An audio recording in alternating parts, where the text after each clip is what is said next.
Untitled Welder. ThaBoxingvoice.com. All the guys want, I want what Mayweather got. I want what Mayweather got. You done bust your ass like Mayweather.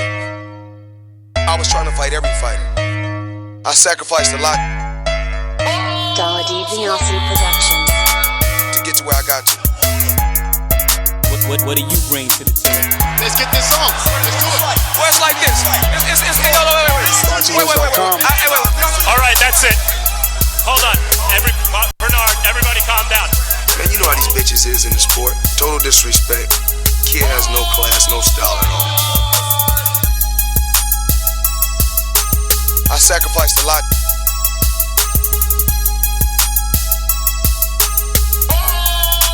ThaBoxingvoice.com. To get to where I got to.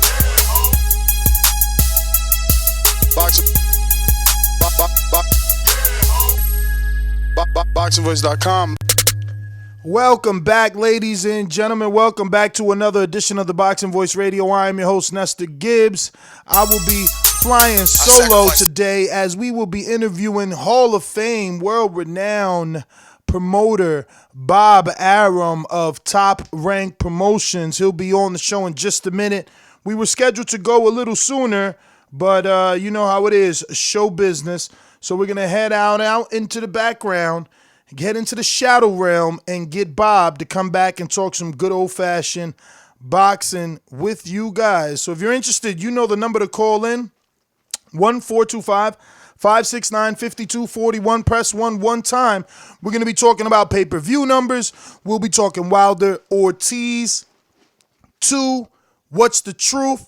Wilder versus Fury. Could it really do 2 million pay-per-view buys? We are live with Bob Arum in just a minute. World-renowned promoter. Been in the sport longer than anyone you might know.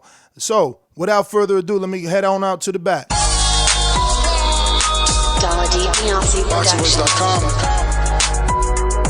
Man, I feel I'm the best in the sport, and to be the best, you got to be the best. ThaBoxingvoice.com.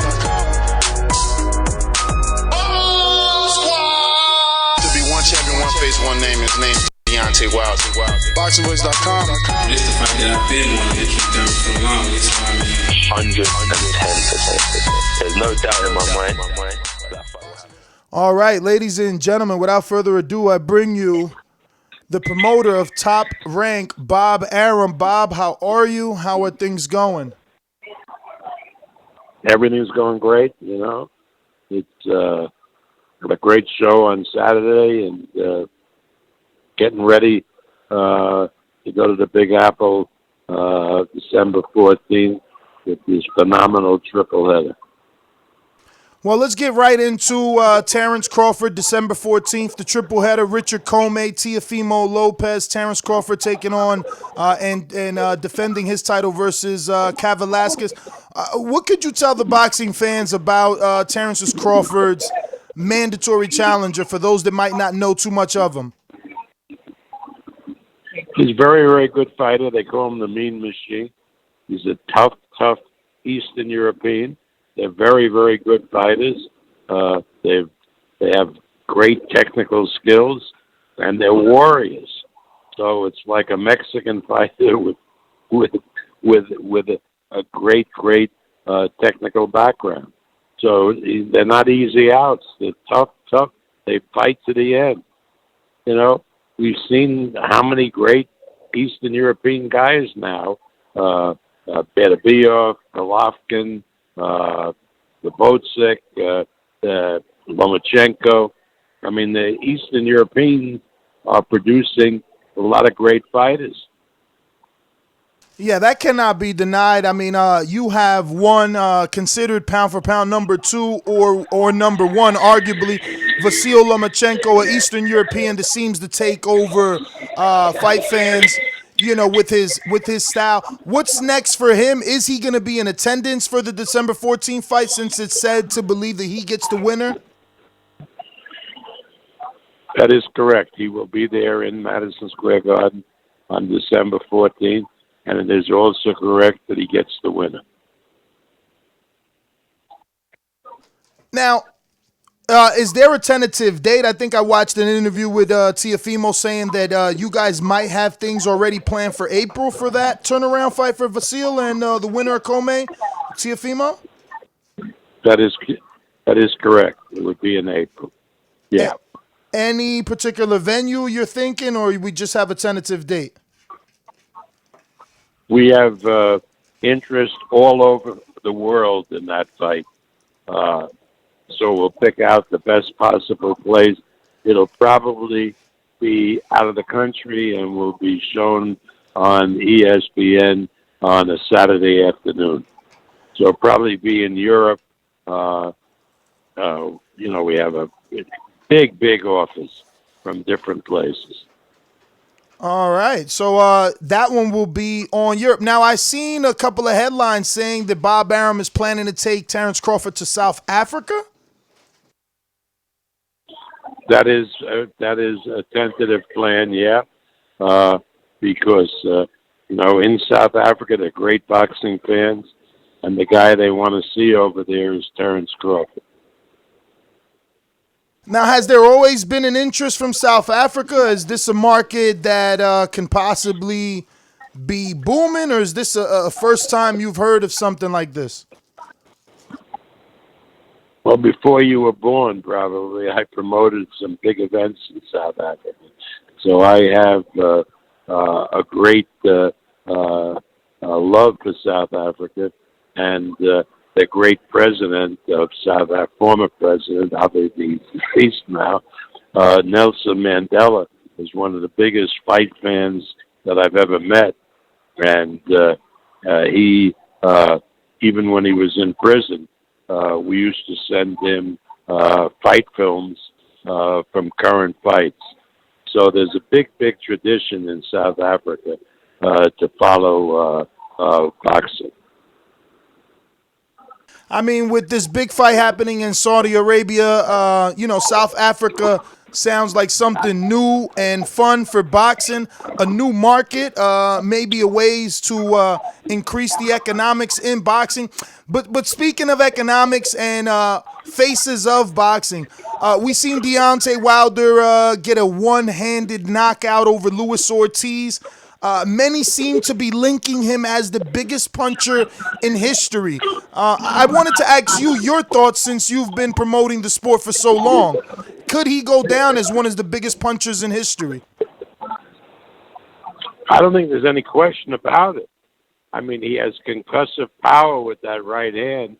And the last guy we saw like that at his peak was Mike Tyson. So even though they punch differently, and Mike had more of a thudding type of punch, and he usually needed more than one punch to knock the guy out. This Deontay Wilder, you can't count them out in any fight because he could lose 11 rounds and 2 minutes of the 12th round and still win the fight with a knockout. Absolutely, proven that not only in the Tyson Fury fight, which ended in a draw, but obviously coming from behind for the Luis Ortiz knockout win. Now, can you tell me, have you in the boxing industry ran across a gentleman by the name of Rick Glazer? Yeah, he was at the fight on Saturday in Las Vegas. I saw him. Yeah, I knew him from years ago, but he was there.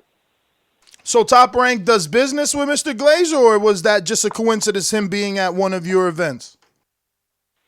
No, he just being at one of his events. I don't think he had any business there unless maybe he sent a fighter in. I mean, I just don't know. I mean, we don't do regular business with him, but like everybody, I think on the fringes, he might have a fighter that he books on one of our shows. That I don't know. But, not generally, not a lot of business. Would you consider him a pay-per-view expert, someone that can commentate on pay-per-view numbers and buys? No. Okay, because I wouldn't. He did take to social media today claiming that Wilder did 138,000 pay-per-view buys with Luis Ortiz in the rematch. And I just wondered to myself, why would Bob Arum attach himself to a fight or a fighter that was doing that bad? Any truth to that 138,000? I know for a fact, I can tell you, and I wasn't anything to do with that event, that 138,000 is ridiculous compared to what they did.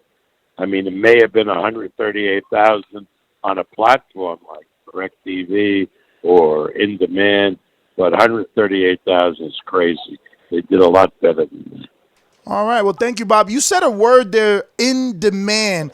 There was an article today about In Demand, how Cox Communications, Comcast, and Character Communications have all joined forces to develop this In Demand product that will be carrying the pay-per-views. Can you enlighten us a little bit on In Demand and the pay-per-view model for premium channels? They've only been doing it for 10 years. So I don't know. It's not new. I mean, In Demand is formed by the various cable systems, but In Demand has been in existence for at least 10 years. What you read was that they signed a deal with PBC so that PBC, I think, guaranteed them 4 pay-per-view fights a year or something like that. And they have a deal with them to get a better percentage of the revenue. So that was what that was all about. But In Demand has been in existence with those cable systems that founded it for at least 10 years. They did Mayweather Pacquiao. They've done it. I mean, I don't remember when they weren't in existence. Yeah, no, I just wanted to talk about the deal that they struck because there's been a lot of people coming out saying that pay-per-view model is dead and the streaming services are the cause of that death, but ESPN is still doing pay-per-views. You did the Crawford, Khan, and you're going to be in the business with Wilder and Fury. So I just wanted your thoughts on pay-per-view. Is it quite dead, especially with the renewal of this new deal between In Demand and PBC, giving them several pay-per-views throughout the next several years? Well, pay-per-view is never dead. You understand that those fighters that fight on the zone, they're excluded from pay-per-view because they're tied up with the zone. But fighters that fight on PBC or fight on ESPN will continue to be shown on pay-per-view. Now, Bob, a lot of boxing fans give you credit. When we think of Oscar De La Hoya, we know he started his career with you, Floyd Mayweather, Mikey Garcia. The list go on and on. What's it going to take to make Crawford that household name and get him not only the fandom, but the big fights that he wants? Because he's 32 right now. Yeah, well, when we look over at PBC, the only fight there that would be of interest is maybe Sean Porter, because Spence has suffered that terrible accident, so we don't know when or if he'll be available. But hope is coming from the junior welterweights like Jose Ramirez and Josh Taylor and Regis Progress. Those are 3 really, really good opponents for Terrence in the couple of years ahead. Now, does that help him cement his legacy if he's fighting the 140-pounders moving up and the other welterweights are fighting each other? What other welterweights are fighting each other, pray tell? Well, I mean, Danny fought Keith and Sean, and Sean fought Keith and Danny. Sean already fought. I'm talking what exists. What exists now? I mean, Danny Garcia is not a top welterweight. I mean, he's just ordinary. Porter showed in the Spence fight that he's a lot better than ordinary, and he's an elite welterweight. With Errol Spence, we don't know, really. Unfortunately, we don't know because of that accident that he had. But that's it. That's it. You know, Manny Pacquiao is over 40 years of age and has repeatedly turned down Crawford because obviously it's not a very competitive match. Now, has it been No, an you economical guys can thing? argue about what's competitive, what's not competitive. The only thing I look at to determine that is what the bookmakers have as the price of the fight. And obviously a Spence fight with Crawford would have been close to a 50-50 fight, but who knows if that can ever happen. And I think, you know, when people get to see more of Josh Taylor and Jose Ramirez, and they'll realize that they're very competitive to the Terrence Crawford, who after all started at lightweight and then won all the belts at junior welterweight. So it's not like he's a really big welterweight. All right, we're going to go to some questions from the public. We got John in Texas that says, Bob, thank you for coming back on ThaBoxingvoice.com. One of my favorite guests to have on the show. My question for you, sir, how soon can we see Crawford versus Ramirez? That fight would be big on pay-per-view. That is correct. Ramirez's next fight is in February in conjunction with Chinese New Year on the island of Hainan in China, Haikou City. Beautiful, beautiful development. And he'll be fighting Victor Postal.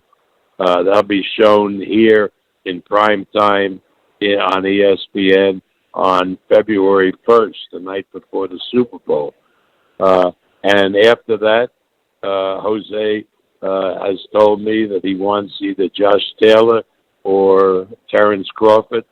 And in talking to the Josh Taylor people, they're very interested in fighting Terrence.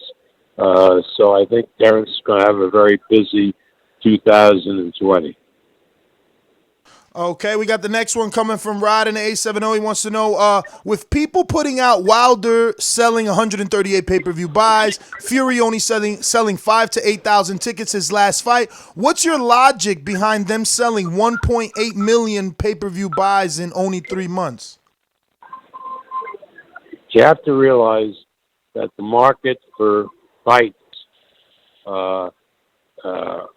getting big numbers to fights, is over, unless it's a really big fight that's a tremendous event, which Wilder and Fury is. I mean, people aren't buying tickets to fights. Why do you think we're taking all the fights overseas? It's because in America, the market for selling tickets to boxing events is really bad.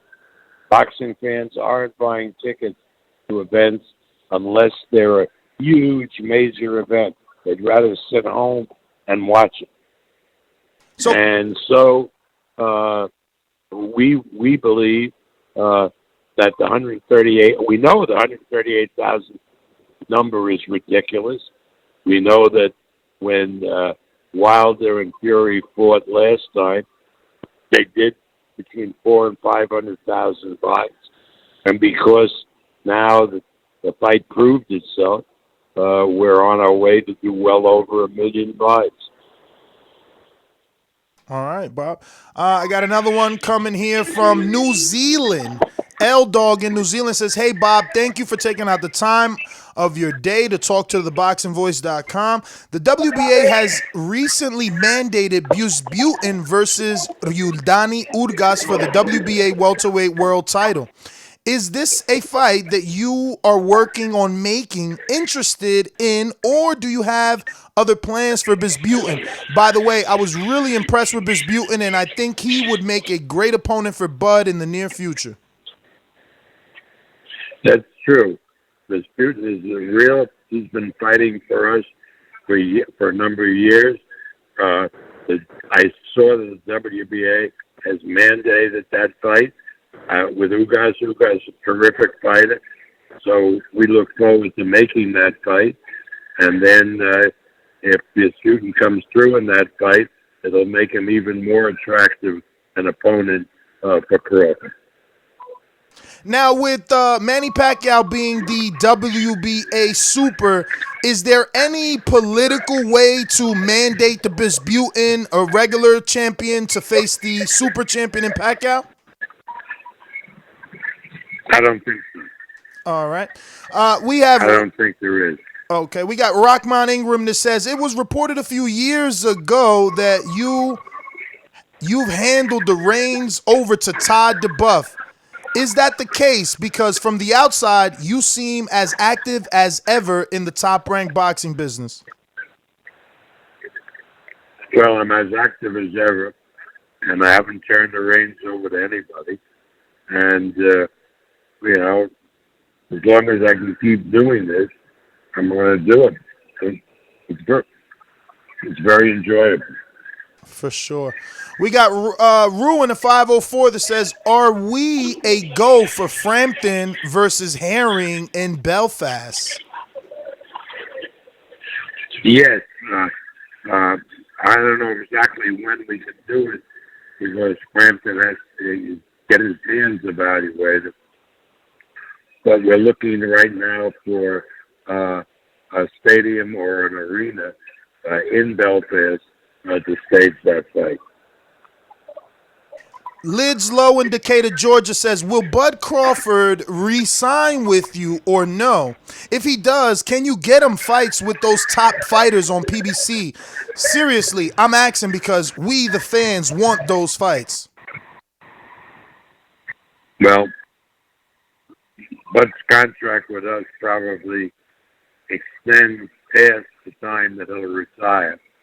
So, and like I say, the only fight now that we're interested in with a PBC fighter would be Shane Porter.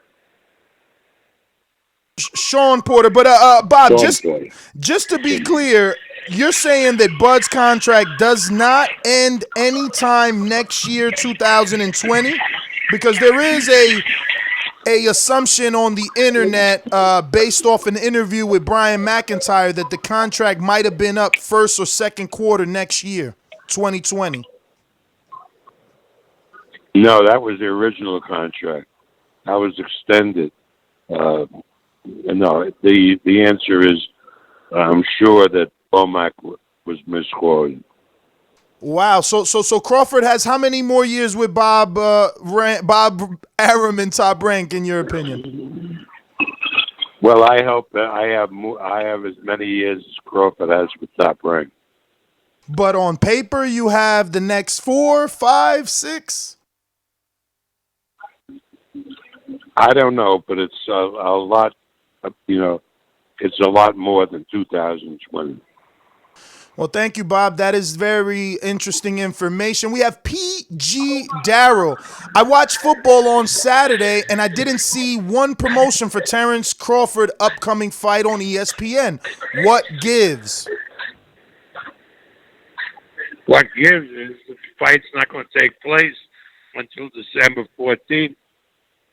And ESPN got a lot of stuff to promote, including the fight that we had October 30th, which was coming up the same night, which they promoted.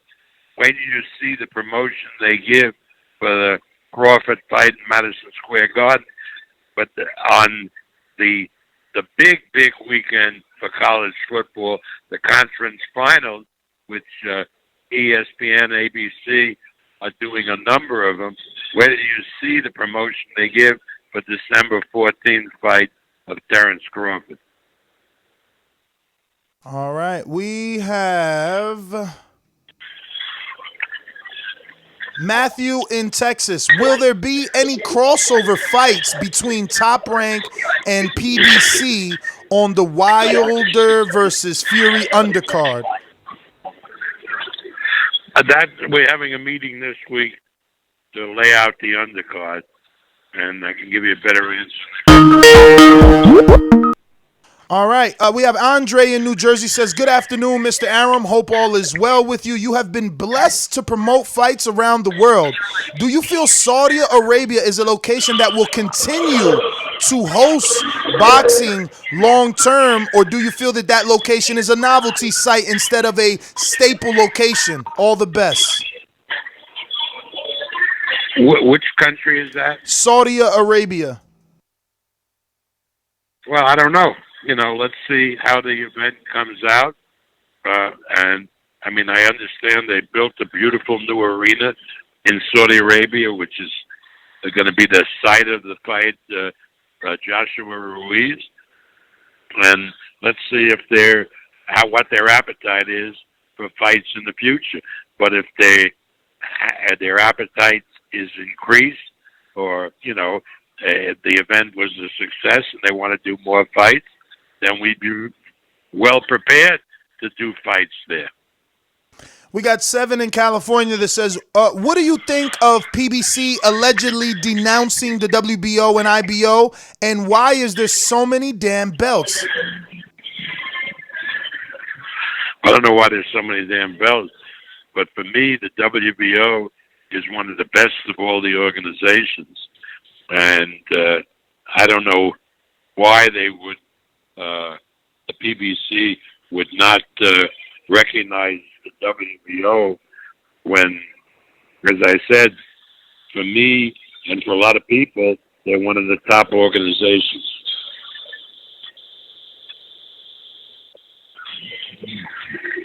All right, so we're gonna go to my co-host Michael Gross has a question. How's it going, Mr. Arum? Michael Gross here. Good. I have a question. What was your reaction to Carlos Adames losing to Patrick Teixeira over the weekend? I know he was one of the top-ranked, up-and-coming fighters and really had a lot of potential, but does this set him back? And if it does, how much does it set him back? Well, it sets him back a lot because he would have been the champion had he won that fight. It was one of the best fights that I've seen this year.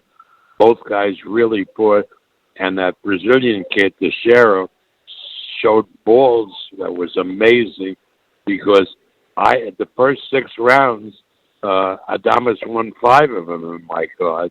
And then Teixeira knocked him down and swept all the rest of the rounds. So I thought it was a great performance by Teixeira. Sure, I'm disappointed with Adames losing the fight, but that's boxing, man. That's boxing. Teixeira deserved to win the fight. Were you surprised that there weren't any medical, like any doctors or anyone questioning Teixeira's face and stopping the fight the way that we see the New York State Commission do? There was. If you watch the fight, between rounds, the doctor called over the referee and said to watch closely because if it takes any more punishment, I want you to stop the fight. He said that. And then in that next round, Teixeira knocked down Adames. It was very difficult to stop the fight. Will you guys be working with Sabril Matias again? I seen him that he was back in action over the past weekend, but I was wondering, would you guys have him back on one of your top rank cards? Who is that? Who? Sabril Matias. Who? The guy. Sabril Matias? The guy who fought Maxim Dedishev. Oh, he's a hell of a fighter, but I don't know. You have to ask my matchmakers about it. Look, guys, it's great being with you, but I really got to get on.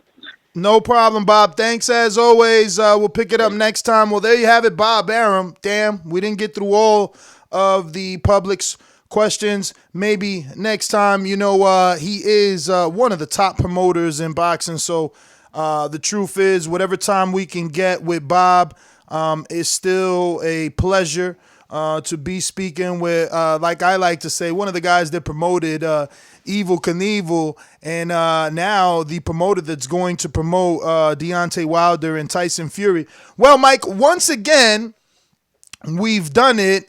We've debunked the internet rumors, man, the way that I like to. A lot of internet chatter about whether or not Deontay Wilder did 138,000 pay-per-view buys. And Bob Arum says that he knows that it was a lot more than that number, and that is a ridiculous number, and that Richard, what's his name? Rick Glazer, is not a pay-per-view source or insider to use for Quantum Fine pay-per-view. I got another little treat in the back set up for not only my Patreons, shout out to you, where my air horns at, you know what I mean? Not only the Patreons, but for you, the listening public. And yeah, man, so guess what that is? I got none other than, who? Tim Smith.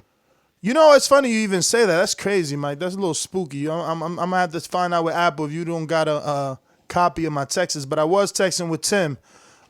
He said he's a little busy with the Charlo Hogan thing, and I moved on. So it's looking like we should have Paulie, Magic Man, Malignaggi any moment. So in the meantime, I'm going to let Mike take it over while I go do some things. Yeah, oh, man, yeah, but for my Patreons, don't forget to head on over to Patreon. How do I say Patreon voice? Patreon.com/ThaBoxingVoice and drop your question for Paulie Malignaggi. Now, don't be like some of the patrons that didn't get their question asked to Bob Arum for not being first on the list. It goes first come, first serve. If the guest has to go, he has to go. I can't force him to ask the rest of the questions. So hurry on over to patreon.com/ThaBoxingVoice. Get your question in for Paulie, Magic Man, Malignaggi. Do it now. Before you leave, man, drop my goddamn intro, woman. Just drop my intro for me. Just push play.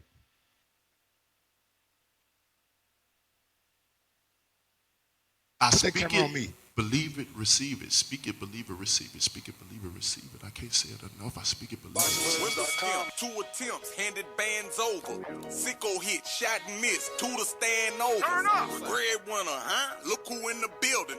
Let me check my Instagram. I might be at 1 million. BoxingVoice.com.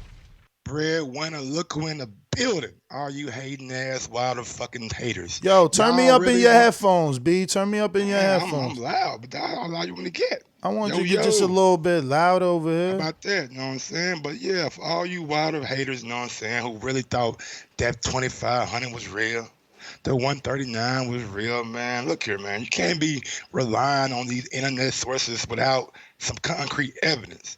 And that's what we're here to do, man. Try to bring you guys the real shit, the real deal. Bob Arum always has an inside look on a lot of different things. So big ups to Bob for being on the show. And just shout out to everybody who joined the live stream, man. We really do appreciate it. Now, when I first seen the numbers, what was it? 139,000, whatever.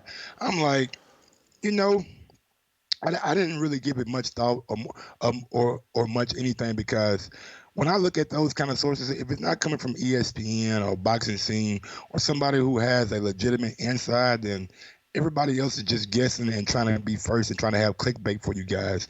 And that's not always a good thing. But at the end of the day, it's a good talking point. It's good for Wilder if he did do what Bob said and did a lot more.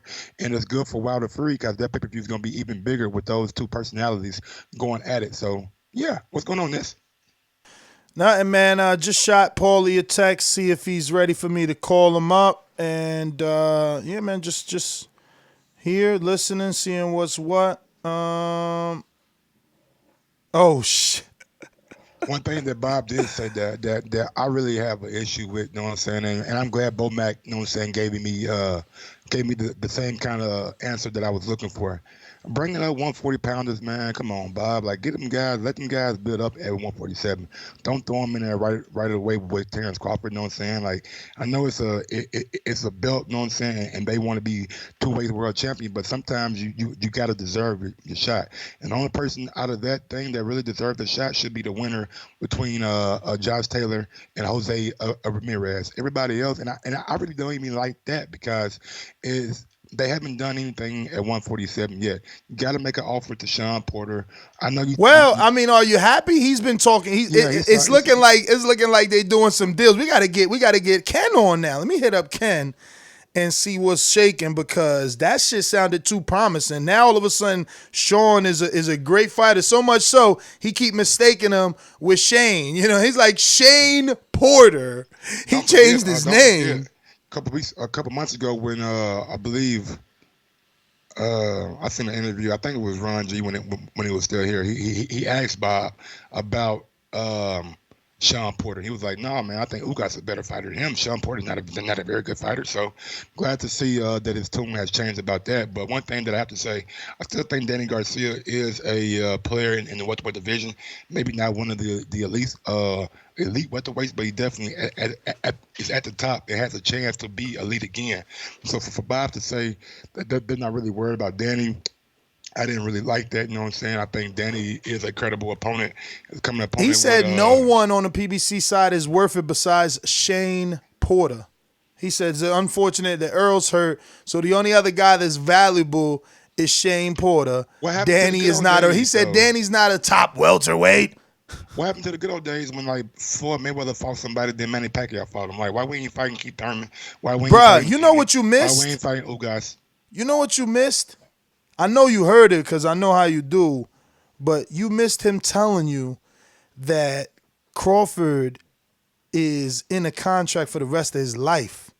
Nah, he ain't said that. He said it. He said the rest of his life. In other words, we'll see how that plays out. He's the same guy that, and no disrespect, Bob, but I do remember an interview where you saying Manny Pacquiao was still under contract, which turned out that he wasn't. So I mean, if he is, you know what I'm saying, I'm not really a big fan of that. But if you can secure the big fights for him, which is Keith Thurman, Danny Garcia, Sean Porter, Earl Spence, Ugas. If you can deliver those big fights for him, then the fans and shit will be happy. But I'm not excited or over the moon about him being tied down for the rest of his life. That's not something that's going to be well received with the boxing public. We all want to see those big fights in the welterweight division. So let's bring on Ken Porter, man. Let's make a fight. Ken Porter live on the show, manager and father of Sean Porter. We just got off the phone with world-renowned promoter, legendary promoter Bob Arum, who now seems to think that Sean Porter is an excellent fighter and a perfect option for Terrence Crawford, since Earl Spence is no longer. Well, I'm not going to say no longer, but he phrased it, Earl was in an accident, and Danny is not a top welterweight in his eyes, but Sean, who he likes to call Shane Porter, is definitely an excellent option and an excellent fighter. Now, I know we just had you on, and you said it was a thing of friendship between Terrence and Sean, but I don't know, where there's smoke, there's fire, Ken. Yeah, anytime there's an opportunity, we definitely want to listen to what has to be said. We've had a relationship with Bob for a while. He lives here in Vegas, and I've stopped through his office on different occasions. But obviously, everything that gets said in the media or just in an interview is not the things that it takes to get a deal like this done. But Bob does have my information. He knows how to contact me. So, hopefully something happens. Now, Mr. Porter, go ahead, Mike. Go ahead. How's it going on, Mr. Porter? Michael Gross here. Now, I wanted to ask you this question right here. Hey, Mike. If Bob Arum was to present you and Sean, let's say a 2-fight deal to come fight one fight for free, not for free, but a little tune-up on ESPN, then fight Terrence Crawford, and the money is right. I'm talking about the money is right. Would you guys think about doing that? Well, you said free, so no, that definitely ain't happening. But I didn't mean free. I mean, if no, I'm joking. I'm teasing. If Bob contacts us, from his interview that he gave you guys today, if he contacts us, I'm definitely interested in anything he has to say. Sean wants the biggest fights, and I fully understand what Sean has said in an interview about him and Terrence going so far back, and you know how they feel about each other from that standpoint. And I've read that Terrence said the same thing. But I also understand that you know, there's business, and you know, these guys are in the prime of their career right now. And so, you know, business comes before the friendship in any situation. So if I get that phone call, I'm definitely interested in hearing what he has to say. If that fight were to happen, do you train Sean any different, seeing that him and Terrence are friends and probably have a better friendship than, say, Earl Spence or a Keith Thurman or Danny Garcia?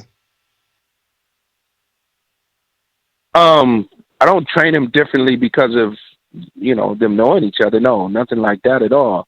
You got to do some homework where Terrence is concerned. Terrence has the ability to, you know, change his fight style from southpaw to right-handed. I didn't mean physically train. I'm sorry? I'm talking about the mental preparation that goes into a fight. Like, how different would the mental preparation be going into a fight with Terrence Crawford versus those other guys? I think what you do in that situation, I mean, you know, we haven't been there, but I think what you do in that situation is you separate the fighter from any activity or anything that would bring him into contact with Terrence or with the guy that he's getting ready to fight. So, you know, other than, and I don't just mean like when I say separate him, I mean like you really don't want to, you don't really want to be in any kind of situations where you're thinking of this guy as a friend. So when I say separate, now you block him out of your head. You block him out of, pretty much out of anything that you got going on in your day-to-day training and things like that, and make him like, just another person. Because if you're thinking of him, of who he is, then you're going to, put some other thoughts into it. So it's not a easy thing to do, but at the same time, it's a necessary thing to do when you're fighting someone like that.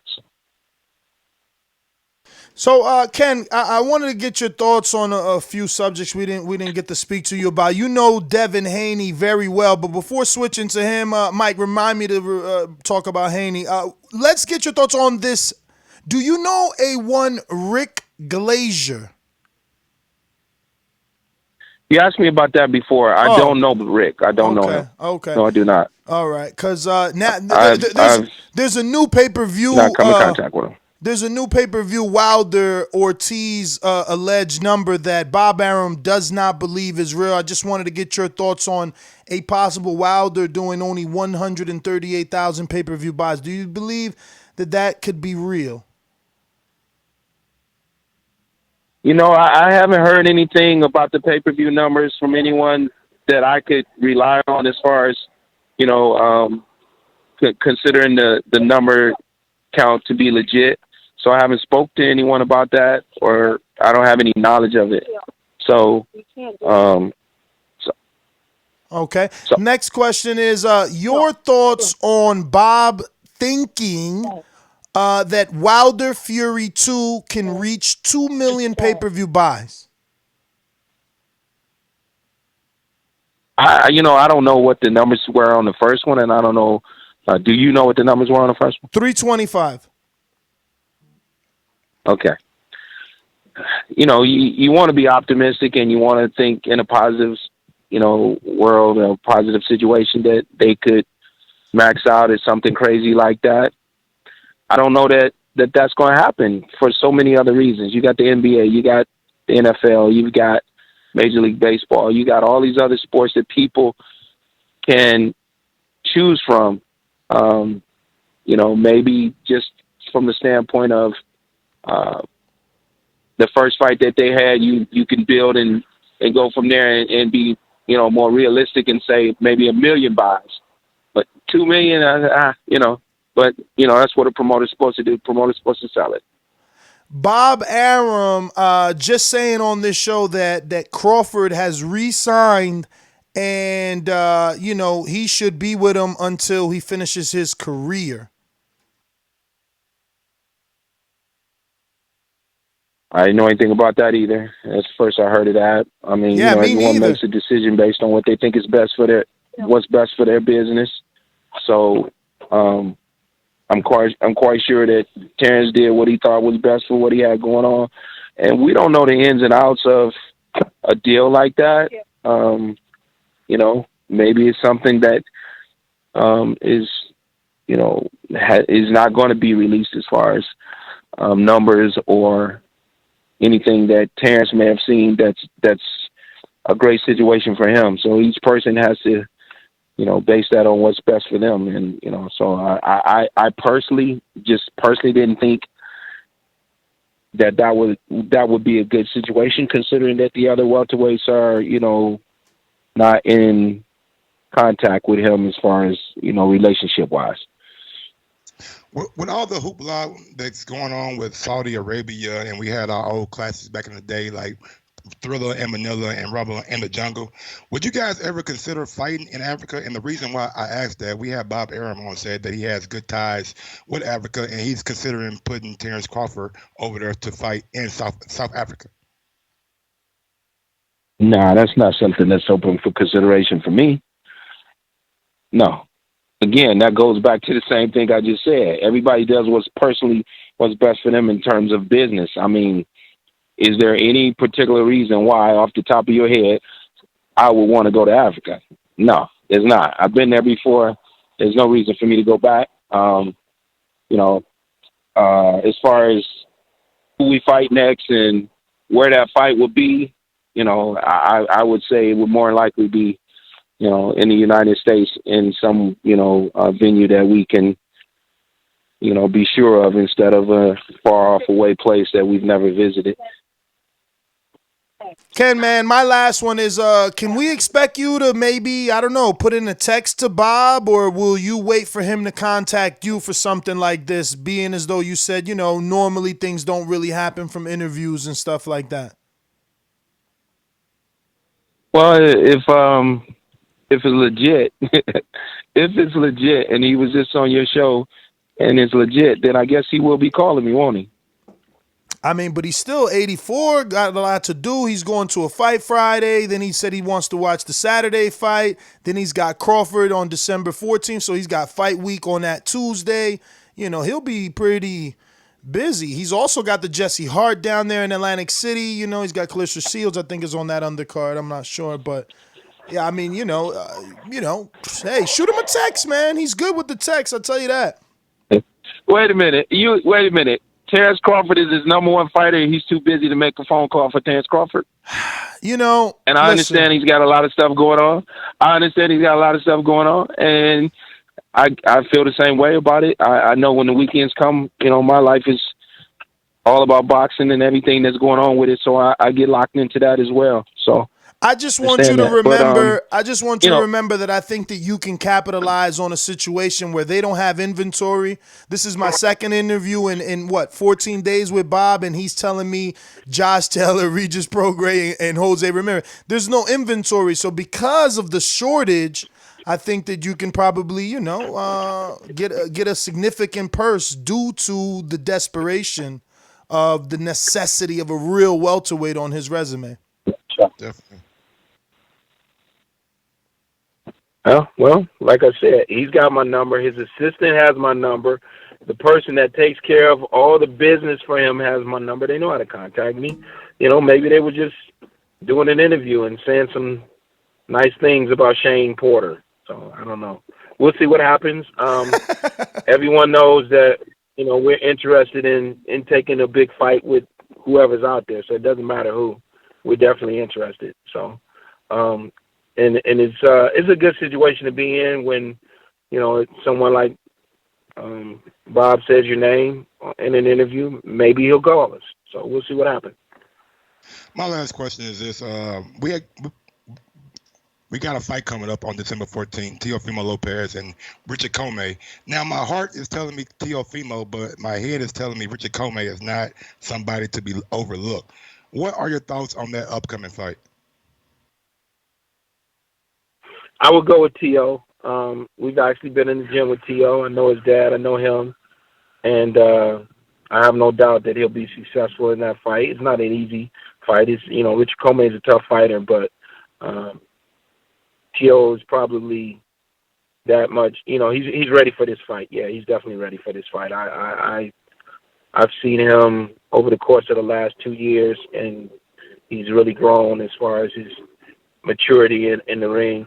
So yeah, I think he'll definitely come out on top. What was your thoughts on Devin Haney, Bill Haney, and the fact that they feel Vasyl Lomachenko ducked them, accepted franchise champion, something that Deontay Wilder said he wouldn't accept, didn't face their mandatory, and Haney was elevated to full WBC champion, similar to Jamaal Charlo in the Canelo Alvarez situation?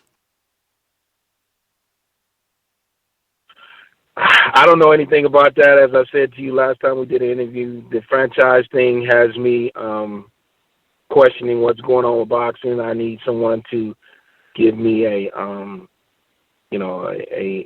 better definition of what a franchise champion is, what it takes to become a franchise champion, and the elevation of the other guy to a championship, full champion without fighting for the full championship. I'm not in agreement with that.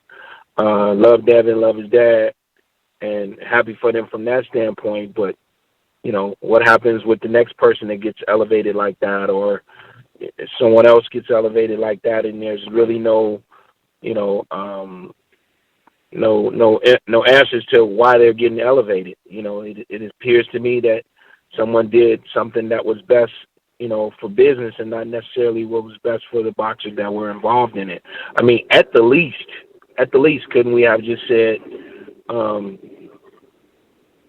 Devin's got to fight such and such for the championship? I don't know, but I mean, that would have made more sense to me than just one guy moves to another higher level and another guy moves to a level and nobody fights. So I can see where Bill and Devin would feel that Lomachenko, if he asked for this position, where they would feel that he was ducking them because they were the next in line. So I definitely understand that part of it, but I'm not in agreement with the franchise champion situations. But you do know Devin on a personal level. He has shared the ring with your son, at least in sparring. How do you see that fight with Vasyl? Because I think Devin, a natural 135-pounder that is getting down to 135, where Vasyl is a dude that started his career at 126.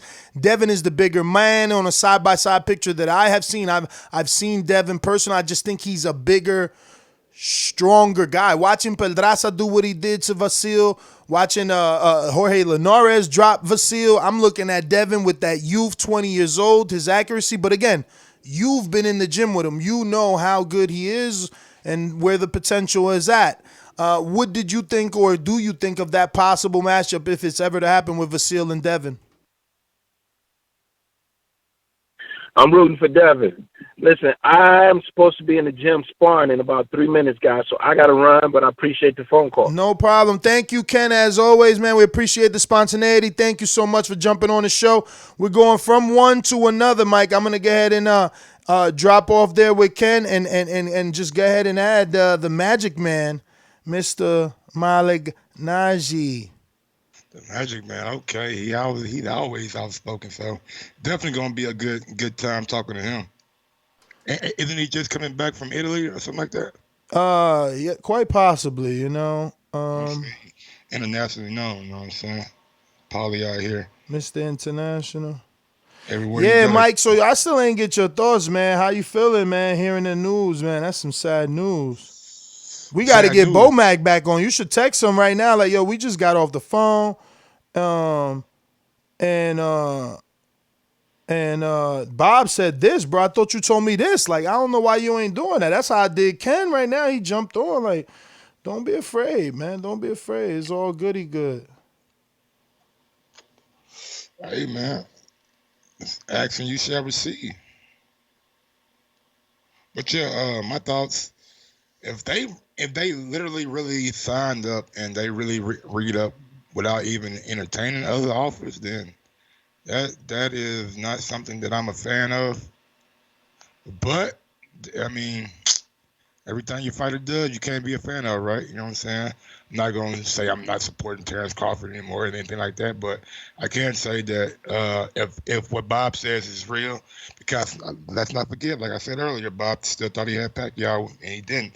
Now, if they just re-sign the contract, and I know that's like fresh on Bob's mind, and Bob knows that, so if that's the case, then I'm not. Mike, I'm not happy. hate to interrupt my favorite co-host, but we do have the Magic Man, Paulie Malignaggi, Mr. International, just getting back from Italy, does commentating for Sky Sports, Showtime, everyone's favorite analyst, and we definitely are lucky to have him on the show to get some breakdowns.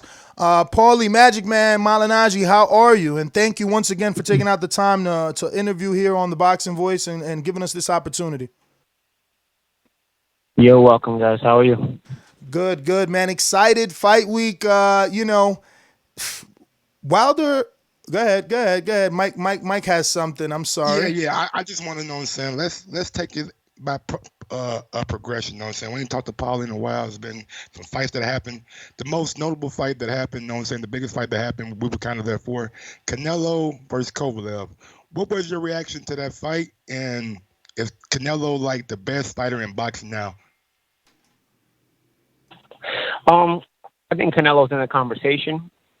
I'm not quite sure though that there's a correct answer to the best fighter in boxing. You know what's funny is Canelo might be one of the best fighters in boxing, or might be, you can even consider him, in the argument to be the best fighter in boxing. Yet you can also have the same kind of argument and say he's not even the best middleweight in the world. That's how competitive boxing is right now, and I don't think that's necessarily a bad thing, and I think the debate can rage on and on between fans, and I think as long as boxing is being talked about like that and it's in the discussion, it makes it exciting, because that means there are a lot of good fighters in boxing at the moment. Were you now the other part to your question, my bad, is what did I think about the fight? I thought Kovalev kind of old manned it, like they say in England. What I mean by that is he's tried to kind of slow the pace down and make it a comfortable pace for himself, using some veteran tactics, and he tried to see if he could bait Canelo away from him in that way, and I thought it was working decently well. It made for a very non-exciting fight, but at the same time, he's there to try to be effective first and then exciting after that. So, and as the old guy, he kind of was very, he was very shrewd in doing the way he was doing that. But of course, Canelo was able to catch up to him and get him late. But I wasn't so sure Canelo was up in the fight. But having said that, it's a very, very, very, very credible win nonetheless. Does that make him pound for pound number one in terms of pound for pound lists? Again, like I said, I think these pound for pound lists and the best fighter in boxing kind of arguments are very subjective, And I think if you consider him the best pound for pound fighter in the world, I don't think there's an argument to be made against him, but then, or not to say that there's not an argument to be made, but I'm going to say there's not like I can't argue with you definitively and say, no, you're definitely wrong. I can't say you're definitely right, but you're definitely not wrong either. It's very subjective in that regard, especially right now. But like I said, you can make the same kind of argument and say he's not even the best middleweight in the world, and I think you have a very good argument to say that too, but again, that's just how competitive boxing is. That's all. Were you surprised that he got the stoppage? Because we seen him in there with Andre Ward. He couldn't stop him like Canelo did. I don't think even Alvarez stopped him like that. Yeah, you have to understand this is a different kind of Kovalev too. We have to keep in mind the aging process too, and the aging process was also part of the reasoning why Canelo took the calculated risk to take the shot at the heavyweight champion. But nonetheless, he gets credit for it. He's the smaller man. He goes up in weight and he gets the job done. But of course, all of these risks are always calculated risks. They have to be. You can't just go up and face the best guy in every weight class as you move up the weight classes. It's not very feasible to do that, and you're gonna get yourself beat unless you have extra help. So I think it was a calculated risk, but I think obviously looking back, it was the right risk. It panned out for him, and he was able to get the stoppage. But I also think the stoppage was also part of the reasoning for the stoppage was that Kovalev was a bit older and a bit long in the tooth, but nonetheless, that's not a reason to discredit Canelo for the result either. Joseph? If not, Well, I got something else. All right. Well, go ahead, Mike. Now, the WBC adapted WADA's clenbuterol elevated levels. What do you make of the WBC doing that? And yeah. I don't really know, man. At this, I don't know what to make of it anymore. To be honest with you, I guess that means you're allowed to, to monitor you gotta monitor your doping levels and do what you can do. I don't know. To tell you the truth, I'm not that much of an expert on the situation, but I don't think doping should be tolerated in any sense, because if you allow even the most minimal amounts, these fighters, these super fighters that are making a lot of money will have can afford the doctors that can monitor their levels every day. You know what I'm saying? And make sure they're doping, but keeping it under the allowable limit. So I don't know. I mean, that's kind of unfair because the guy with money can now dope in a quote unquote proper way because he can afford to have the doctors there every day and monitor his levels. While the guy who doesn't have that kind of money to have doctors there every day, he's got to be careful he doesn't go over the limit and then get himself busted. So I don't agree with that. I get why they're doing that, and I'm hoping and assuming they mean well, but I don't really know. Were you able to watch the Wilder Ortiz, and what did you make of Wilder's performance? And is he the hardest puncher that you ever seen in professional boxing? He might be. I mean, Julian Jackson was up there, but Wilder's in the conversation as well. It's kind of wild. But Beterbiev is obviously one of the. You got to bring up Jerry McClellan. You know what I'm saying? Like he knocked out Julian Jackson twice. Yeah, McClellan, but I think Jackson was a bit harder puncher than McClellan was. Not to say that. I mean, at that point, I don't think you want to get it with any of them. I mean, they were all very monster punchers, but I think the way Jackson would just touch you and you'd be gone was a bit different than McClellan. McClellan was also high power, high octane, and I think if he hurt you, you were gone too. But Jackson was the kind of guy that he didn't hurt you; he put you to sleep with the one shot constantly, And so that's why I mentioned Jackson ahead of McClellan. But I think it's obviously history tells us that McClellan was a better fighter. But we're talking about pound for pound power hitting shots, one punch, one hit a quitter type shots. And I think we have Jackson in the conversation. I think we have Wilder for sure in the conversation. And I don't know. I don't think Beterbiev gets enough credit for his power today either. I don't think enough guys talk about him, but he's knocking out people and he's knocking out pretty good fighters too. But nonetheless, it's you can have this is another one of those debates that you can just constantly have, and I don't think you have a right or wrong answer, and it's kind of fun to have because you can kind of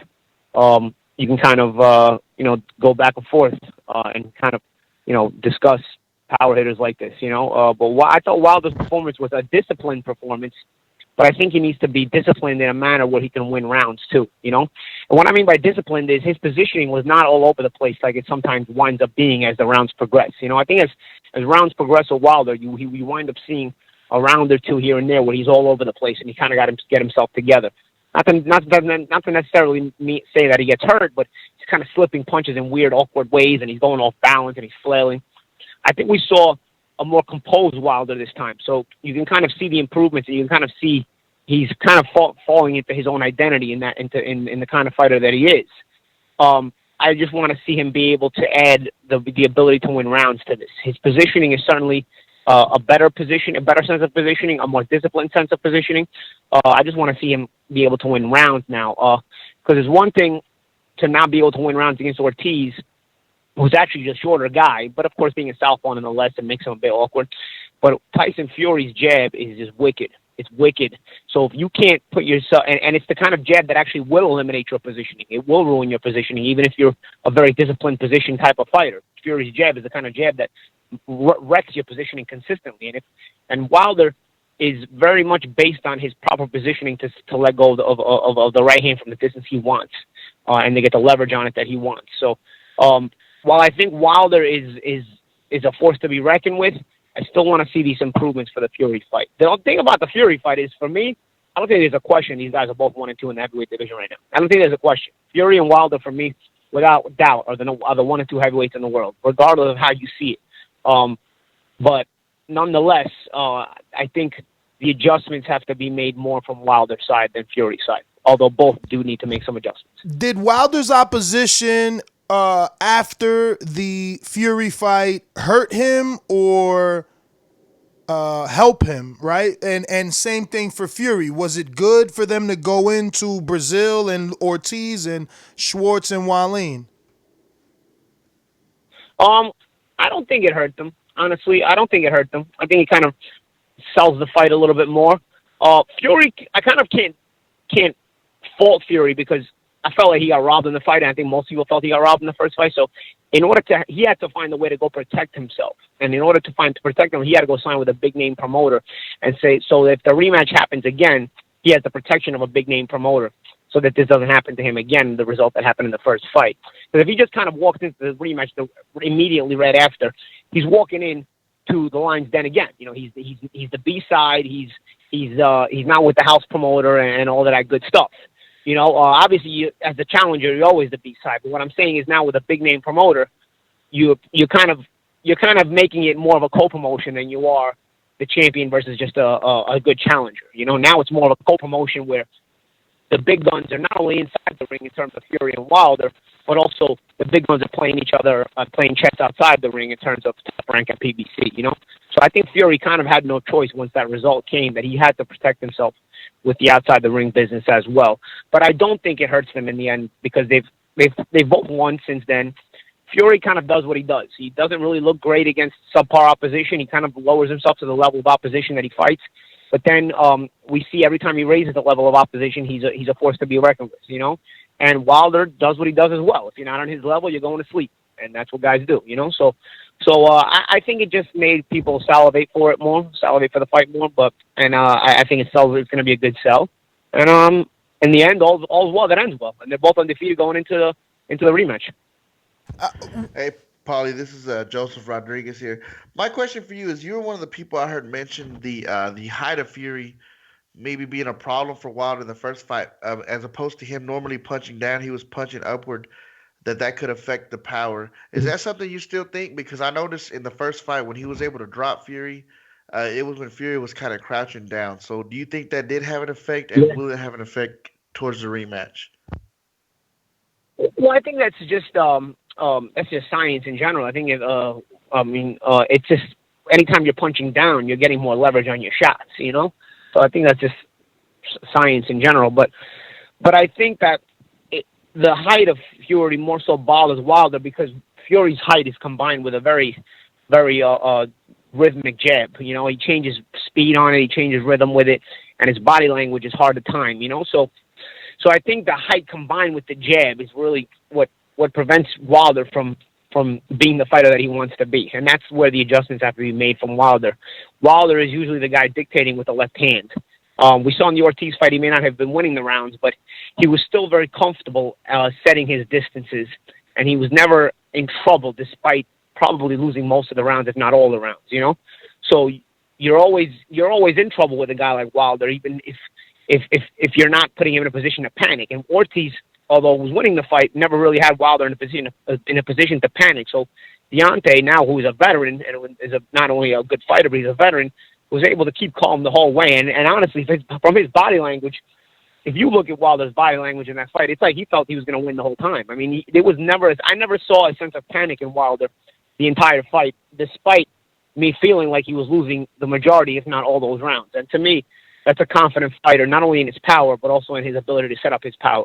But again, the Fury fight, just the height that's going to be a problem. It's the height combined with the jab, because that is a rhythm breaker. That is a rhythm breaker, and that is a disruptor. And Wilder doesn't like to be disrupted when it comes to setting up his jabs and right hands, because that's obviously how he plans to get you out of there, and how he plans on, even taking advantage in the fight in general. Now, you are a part of the Showtime broadcast team. Have you guys heard any input on your guys' interest on being a part of the co-promotion of the rematch?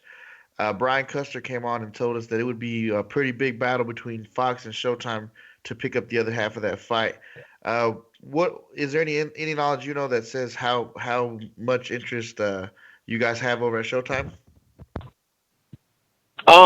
I don't know. I mean, I know for sure Steven Espinoza. I've heard him mention it plenty of times that he's, he'd love to have the fight, and he's got a tremendous amount of interest in getting it, and he'll make his play. I stay out of that business side of it. Like, I'm tired of dealing with business. I had a boxing career already where I was, fighting tooth and nail in the business side of it. So, whatever we wind up with, we wind up with. I don't think it changes the fact that it's going to be a great fight, but I do have a bias towards my team. Obviously, I think the Showtime team is the best commentating team in boxing, and I say that not just because I'm a part of it, because I really genuinely feel we are the best commentating team in boxing. But nonetheless, there's a play to be made for the fight, and whoever gets it, and I'll just stand by and see what happens with it. Before you run out of time, let me just try and take over a little bit slightly. We are talking live. We spoke with Bob Arum. We spoke with Ken Porter about a multitude of things, but the main topic is Wilder Ortiz pay-per-view, and what's the truth to the numbers? We've seen so many internet rumors. Where do you think this pay-per-view comes in at, and do you think a number's released to the public? I don't know. I'll tell you the truth. I don't even give it any thought, to tell you the truth, honestly. Now that you're bringing it up to me, it's the first time I'm actually giving it thought. I didn't even really think to wonder how many pay-per-views it sold or not. I just kind of watched the fight, and I actually watched it over in Italy, so I don't know. And we didn't even get it in Italy. I had to wait till the next morning till it came on YouTube, because in Italy we have Dazn, but there was no international link to the Fox broadcast, so I couldn't even get the fight. So that night I ended up watching the Callum Smith and John Ryder fight, and I had to wait till the next morning to catch the international broadcast of the Wilder Ortiz fight on YouTube. So I forgot that it was even a pay-per-view, to tell you the truth. I don't know. I don't know. I don't know. You caught me off guard with that question, man. I really hadn't even given it any thought until this moment. No problem. And Bob Arum seems to think that the rematch between Wilder and Fury is going to do 2 million pay-per-view buys, co-broadcasted with Fox, allegedly, and ESPN. Because obviously Showtime might want it.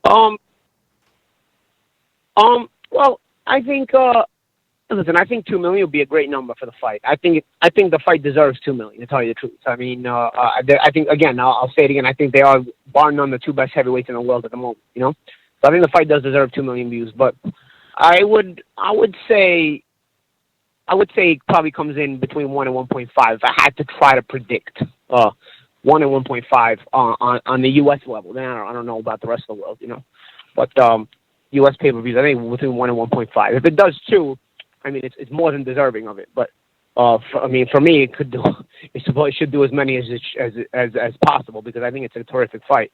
But if I had to predict it, I'd say between 1 and 1.5, I guess. Bob also stated that looking over at the PBC side, Errol Spence is hurt right now, and Sean Porter is probably the best opponent over there for him, so he might be making a call to Al for Sean. So how would you see that fight playing out? For which fight? Porter and who? Porter and Terrence Crawford. Oh man, that's a tricky one for Crawford. I'll tell you, because Porter's a very physical guy. And again, I love the ability Terrence Crawford has. I think he's a terrific boxer, and I think he's very, very multifaceted. But Sean Porter does some good things in that he eliminates all that talent out of the fight when you fight him. He just makes it a junkyard dog type of fight. It's a physical, rough and rugged, rough and rowdy type of fight. And all that talent that you have, all that speed and sense of timing you have, he's kind of able to throw it out the window, you know? I was a former light welterweight that fought Porter, and I had a lot of trouble with his physical prowess. And I can only tell you that, you know, Crawford is a former lightweight, so he's smaller than me. I mean, I think Crawford's ability, obviously, you know, I'm going to tell you it tops mine. He's a great fighter timing-wise and ability-wise, lefty and righty, but once you make it a very physical fight with a naturally bigger guy like that, is all that going to get thrown out the window? I don't know, you know. It's an interesting fight, but I think it's a fight that really tests Crawford, and I think Porter would end up coming in as a very, very live underdog in that fight, you know. And not to say Crawford doesn't have advantages in the fight as well, because I noticed body shots do slow down Sean, and Terrence is very sneaky to the body.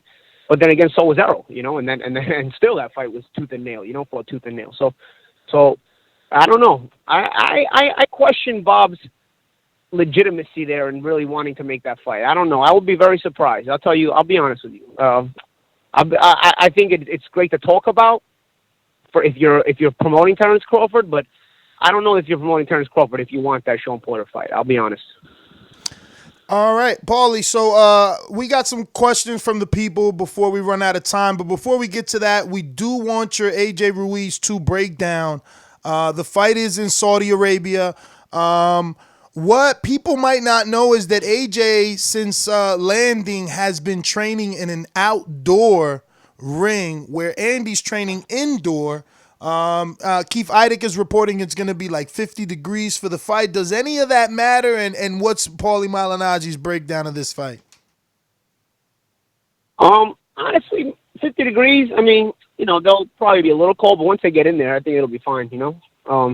Actually, I think that's better in the long run because, you know, they won't overheat, you know. They'll keep cool. But I don't know. I see a very focused Anthony Joshua. I see a very mean Anthony Joshua right now. And not to say that Ruiz ain't mean, because we obviously saw behind that smile there's a sinister guy in Ruiz who wants to take your head off, you know.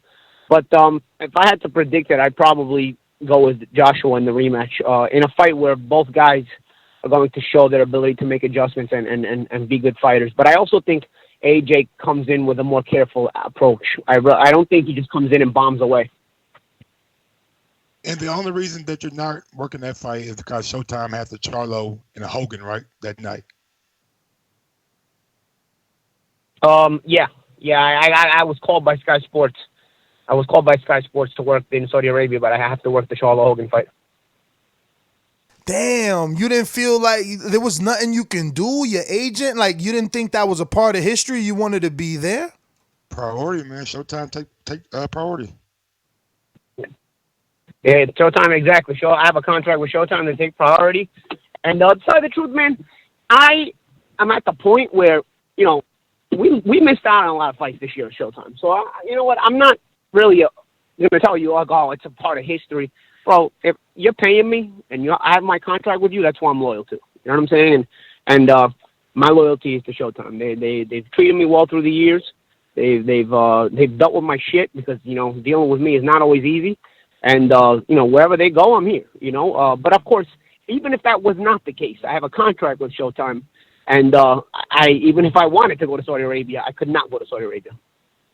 All right. Well, speaking of you, our mastermind, Joseph, wants to know, Paulie, what's up with your podcast? I was an avid listener. It was great meeting you at the Spence versus Campo. Tell Ness to get Peter on the show. We were doing it. Me and Peter through Showtime.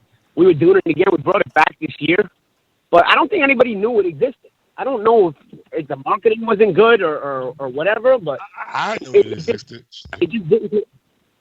We need the rant episodes back, Paulie. That's what we need. Yeah, I honestly thought that, you know, how we originally did it in the beginning was our best method to do it. I think there's a window for us to do stuff, but it's just like, you know, like Showtime was paying us, so we kind of had to do it the way Showtime wanted to do it. But then Showtime wasn't really marketing it either, you know. So it was like it got kind of weird because like it was like I feel like nobody was listening to it when we brought it back, and people were always asking, you know, where's your podcast? And I'm like, I'm doing my podcast. You know, so I think now, I don't know what we're gonna do, but I think Showtime told us that they're kind of done with it. So I don't know if we're gonna bring it back under a different name next year or whatever. But the podcast as was a just fan, a I fun would thing hope to they'll do. go back to the original format, Paulie. Yeah, we had a lot of people, like we had like celebrities like tweeting us when we were doing the original format. Like it was like picking up steam. Like I'll tell you, like a lot of people were into it. Then I don't know. I you know, we gotta think about it. I guess we'll see. Hey, are you gonna fight Jason McKnight? I've seen him calling you out and shit. I don't know if somebody puts up money for it, you know, I'll do it. You know, I have no problem doing that. You know, for me, it's just I'm not yet 40 years old, but I'm 39, so I'm kind of not the youngest guy in the world. But I think until I'm 40, I'll consider certain situations if they're right. I think after I'm 40, even if the situation is right, I probably won't even consider it anymore. You know, but until I'm 40, if something presents itself that is this sort of tickles my fancy, I'll consider it. You know, I don't have the ability to compete to be, you know, on the championship level anymore. I'm a realist, but at the same time, if there's like little kind of novelty kind of fights like this, or like the wall ball fight that I did, you know, and they pay and people are willing to be interested in them, you know, why not? All right, we got another one from Rod in the A70. Says, I think you're the best boxing analyst out there, but does seem as if you go over the top to criticize Wilder and Canelo. Why? Only if you're a Wilder and Canelo fan and you have that bias. I don't really go out of my way to criticize anybody. I just kind of call it how it is. I mean, if you don't think what I've said about Wilder and Canelo is true, then you're probably homering it a bit too much. You know, all I said about Canelo was I wasn't really a fan of him doping and then getting the big contract as a reward, and you know I don't think there's anything wrong with that. And then with Wilder, I don't think there's a sane person on this planet that thinks he won the Fury fight or even that was a draw. I mean, if you're not sane, sure, you can think what you want, but at the end of the day, I don't think I'm out of line to say that. You know, I think I would go out of my way to have protected Wilder had he been robbed and had it been the other way around. I just want the right thing to happen because I think, you know, fighters should be treated the right way with results for sure. You know what I'm saying? So I don't really think so. I'm not really down with the homeboy in it, you know, with the homer in it, whatever it's called, whatever you want, homer in it for like the favorite guy or like the guy everybody wants to win. Like I'm not really down with homer in it, you know, like whatever the result is, let the sport decide, and that's it. You know, we can always do a rematch. You know, the funny thing about the Wilder Fury fight was that had Fury been given that decision, they would have had the immediate rematch because Wilder had a rematch clause. You know, the reason all this happened was because they robbed Fury in the first place and allowed all this mayhem to happen where this guy was able to sign with a new promoter and dictate more terms and whatnot. Had they given him the decision in the first place, that rematch would have happened 6 months later because contractually it was obligated, you know? So, you know, when you do right, I think you get right, you know? But I don't know. I don't think anything I criticize is going out of my way. I think it's more, you know, I kind of call it like I see it. And, you know, in this world, you know, even since I'm a kid, people have told me this, you know, when you speak the truth, you know, you're going to offend a lot of people. And sometimes, you know, for me, that's my truth. You know, it's the way I see things.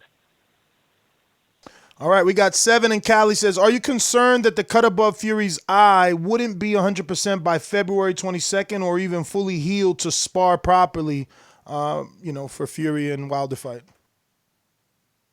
If I'm honest, I don't think that fight happens in February. I never thought that fight happened in February. I think it's probably going to happen like March or April, even May. Like I just don't think there's enough time not only to heal the cut, even besides healing the cut, even if that cut hadn't happened, I just don't think there's enough time to market it properly, you know? That's a fight you really want to get behind the marketing of it and really, you know, push it the right way and the way it should be pushed, and the way it's deserving of the way it should be pushed, you know?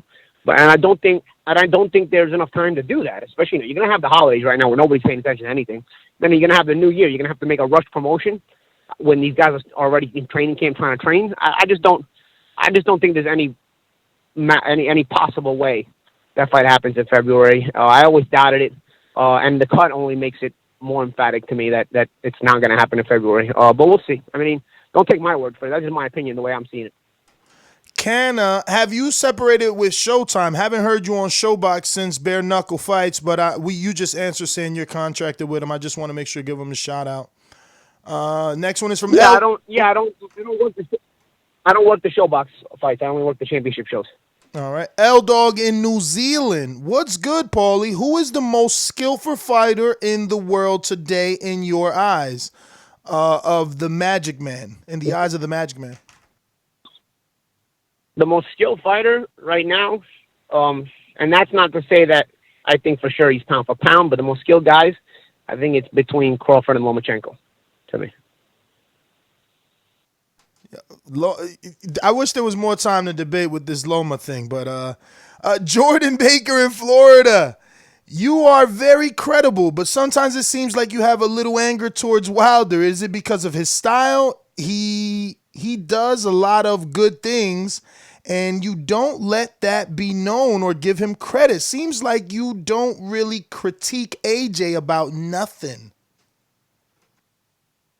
No, I think the only time I started really criticizing Wilder was the Fury fight. I mean, and if you don't, I think you need a new pair of glasses if you think you won the fight or you don't think you lost the fight. You know, aside from that, before that fight, I never criticized Wilder. I criticized the officiating in the Ortiz first fight because I thought they gave Wilder too much time to recover. And again, I'm the kind of guy that I want the sport to decide the result. I don't want the politics to decide the result. You know, I think you know, if you can make safety a priority, but when a KO ends the fight, you know, we saw that happen to Gerald McClellan and Nigel Benn, where Benn was given so much time to recover from the first round knockdown, and then look what happened in the end. So the whole safety priority thing is bullshit because ending the fight is probably the most safe thing to do. So if there's a critique in that fight, it was probably for the officiating, it wasn't for Wilder. And then the Fury fight wasn't really. Again, I mean, what do you want me to tell you? You want me to tell you that I agree with the decision? I mean, I got to be mentally retarded if I agree with that decision, you know? I mean, you got to be mentally retarded if you agree with that decision, you know? So at the end of the day, I don't think I ever criticized Wilder before the Fury fight. I actually still think Wilder's one of the best fighters in the world. Again, I rate him as one of the top two heavyweights in the world, and bar none, you know? So I don't think there's an argument to be made as far as, you know, the 1-2 heavyweights in the world are Fury and Wilder. So I actually rate Wilder very high, but at the same time, I will call a spade a spade. I wanted to stay on topic, Paulie, but obviously with the way you're speaking, I'm wondering, is there any concern on your behalf? Have you been reached out by Showtime? Because I know Wilder has been vocal about, you know, his feelings towards you since that fight. So I don't know if the way you're speaking is going to land Showtime that fight. Do you think that you know, that could be like maybe a reason why he said, I'm not going there. I'm not going to get a fair shake in his eyes, because in his eyes, I've heard the interviews. I've asked him the questions, like, he just thinks you're wrong. You know, and again, I mean, I think Wilder's a tremendous fighter. I just don't, me thinking he didn't win the Fury fight or what the fight wasn't a draw doesn't mean that I don't think he's a tremendous fighter. Again, it's just, bro, what am I going to do, lie to you? You know what I'm saying? Like, I can only be me, bro. You know what I mean? Like, and I'm just asking, only be me. And I'm just asking, is there any concern that maybe, you know, because he's done interviews where he's like, he basically talked about you when he says the commentator's telling the audience something, you know. So I mean, I don't know. I'm just trying to get some clarity. Yeah, he said that the only reason the audience thought that he lost the fight was because of what I said, but I only work for the American broadcast. I only work for Showtime. I don't work for the whole worldwide broadcast. Nobody outside of the U.S. thought he won that fight. So how did I influence anybody? If anything, you only had a certain few Americans that thought he won the fight. I have yet to meet a foreign person that thinks he won that fight, or that thinks he didn't lose that fight. So I'm not sure how that opinion kind of makes any sense, you know? For sure. Next one is Eddie Bola de Grasa Nevarez in Las Vegas. What up, Paulie? I heard someone mention that there was going to be a documentary made about the sparring session with you and McGregor. Is that still being made? The fucking gullible bastard. Can I curse on you? Of course. Podcast. Really? No. We just live. The fact that it's been 2.5 years, and you still have these gullible-ass, stupid motherfuckers that we shouldn't even acknowledge these questions. Like a documentary on the sparring? Who the fuck is going to buy a documentary on the sparring? Who the fuck cares about the sparring? At this point, the whole world of common sense knows the guy lied about it. Who the fuck? You think anybody's going to put money into a documentary? Can you imagine that question? Can you imagine that opinion? Can you imagine the fact that when it was said that people bought into it? Can you imagine that? Like, that there's people this fucking stupid in this world. A sparring session is going to get a documentary. Can you imagine? Can you imagine? I can't imagine. I can't even imagine that these questions are still coming out. I mean, I guess there's interest in that fight with you and McGregor. Yeah, of course there's interest. Of course. You know what? And God bless. I hope everybody gets to see it. I mean, I'm the first one that tells you I hope everybody gets to see it. But a documentary, when they have the footage, who the fuck is a documentary going to benefit? It's only going to benefit me. Because if you see the sparring, you're going to see him get his ass kicked. So, how are you going to get a documentary when they have the footage? First of all, not to mention, even if they were going to release it, who's going to buy a documentary on sparring? Who actually does that? You know, like it doesn't make sense on so many levels. That question, and not to, the fact that anybody ever believed it never makes sense on any level. But it is what it is. All right, we got Tracy says, "Are you taking Wilder over Fury this fight? If not, explain why." I don't really have a prediction for it. I just want to see some adjustments made. I think both guys have to make adjustments. I think there's a few key adjustments Wilder has to make.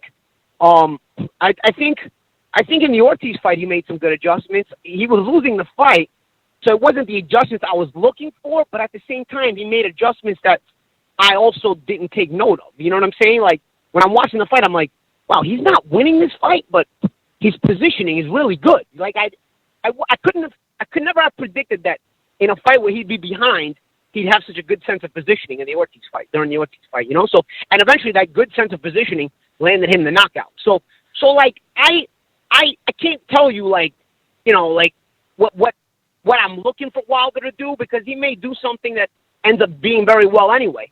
Again, it surprised me, but then doesn't surprise me. You know what I mean? Because he was losing the Ortiz fight, but the adjustment was made. It was just a different kind of adjustment. Because again, like I said, I would not have been able. If you told me before the fight he's going to be losing almost every round, but his sense of positioning is never going to be in danger. You know, his sense of positioning is never going to put him in a real at-risk position. I would not have believed you. I would not have believed you. I would say if he's going to be losing every round, he's probably going to be losing positioning a lot. But somehow his positioning was very good, yet he wasn't probably busy enough with the jab to be winning the round, to be busy enough. But in the end, it got the job done. And like I said, he never not looked confident to me, because I kind of read body language a lot too. He always looked confident in that fight. Like you could never tell looking at his body language that this guy's behind in the fight. Like it's almost like he knew it was just. It's almost like he knew it was just a matter of time. We going off topic again, because I feel like I love to read body language. What was your thoughts of that gloves is off when Andy Ruiz told AJ to his face, "I think you quit"? I mean, his face said a million things to me. He did, yeah. He told him, but he told him, and it wasn't as mean as it looked in the commercial. Like, because then he's like, you know, he kind of made an excuse for him too. Like he's like, yeah, he didn't know where he was, so yeah, he quit, but he didn't know where. Like he kind of gave him an out, you know. So yeah, but what about AJ? Yeah, you quit. But what about AJ's body language when he said that? Yeah, of course, AJ's going to be uncomfortable because, you know, this is why I feel like AJ's in such a mean position right now. Joshua's being so mean right now, and it looks like his game face is twofold because the reality of it is he wants to prove to people that not only is he not a quitter, but he's a very good fighter, that he's the fighter that everybody was hyping him to be. But so he's got that extra chip on his shoulder going into this second fight. But I also think Ruiz saying it is being taken out of context, because it could have been much more cold-blooded than it was. Like, Ruiz still has that nice guy persona outside the ring. I don't think AJ's going to fall for it this time, but it wasn't as cold-blooded as, like, looking him dead in his eye and say, yeah, bro, you quit. Yeah, yep, you definitely quit. You know, it was more like, yeah, you quit, but it's because you weren't in it and you were kind of out of it. And, you know, he gave him a back door out of it. You know what I'm saying? So would you have liked to see Ruiz kind of stick it to him and say, man, you quit? Like, keep it more gully? It would have been interesting, right? It would have been interesting. It would have really been interesting. I would have loved to see that, but just to see how the conversation would have went from there. But now that makes me question Ruiz. Is he, like, nervous to, like, piss him off too much? You know what I'm saying? Like, why didn't he? Because at this point, at this point, your whole nice guy attitude, the cat's out of the bag. You might be a nice guy, but we know on fight night you show up. And AJ knows on fight night you show up. So the whole nice guy thing, maybe the first time around, it suckered everybody. But the second time around, you really don't have a reason to use it because nobody's going to fall for it, especially AJ. So, like, it makes me question Ruiz now and say, like, was he scared to piss AJ off? Like, why didn't he just stick it to him there? Because that was a perfect opportunity to say how he wanted. Instead, he said it, but then he made it like kind of nice, like so. It kind of puts the psychological aspect back on Ruiz. No, I mean that's how I read it a little bit. Like I don't know how you guys read it, but that's just on an opinion basis. All right, the next one is from Matt in Texas. He says, "In your opinion, who's the face of boxing?" I don't know. Probably Canelo. Okay. I think the face of boxing is somebody that even non-boxing fans can think of when you mention the word boxing. And I think at the moment, I think it's Canelo. In a weird, fucked up way, I think it's still Mayweather too. You know what I'm saying? Like I still think when you say the word boxing, there's a lot of people that think Mayweather instead of anybody else who's actually active. I think that's what's crazy. We got that one white boy in Texas says, "Yo, Paulie, you think AB will actually come back? And if so, would you come out of retirement for the second fight with him? Much love and respect. I love your commentating." And now this is me adding, I thought you won the first fight. I love that you went on your rant, and then that's when I'm from the outside looking in, because I don't know if my next statement is true, but from the outside looking in, after your rant, it's like boom, life changed for Paulie Malignaggi. You started getting Al on your team, you had the Showtime deal, and you just like I feel like you blew up. I mean, you might feel like you were already huge. I don't know, but tell us. I feel like the rematch was an opportunity lost. I think if you make that immediate rematch 6 months later, you probably set up a trilogy that people will talk about in the classic sense of the word in terms of rivalry and boxing trilogies. I really think so. I think they dropped the ball like a motherfucker on that. And unfortunately, the ball was dropped on something that had to do with my career. That's just my luck. That's just the luck I gotta have, because I really think the promotion was unbelievable in the first fight. Like, when I look back on it, it's like, yo, that was a fun promotion.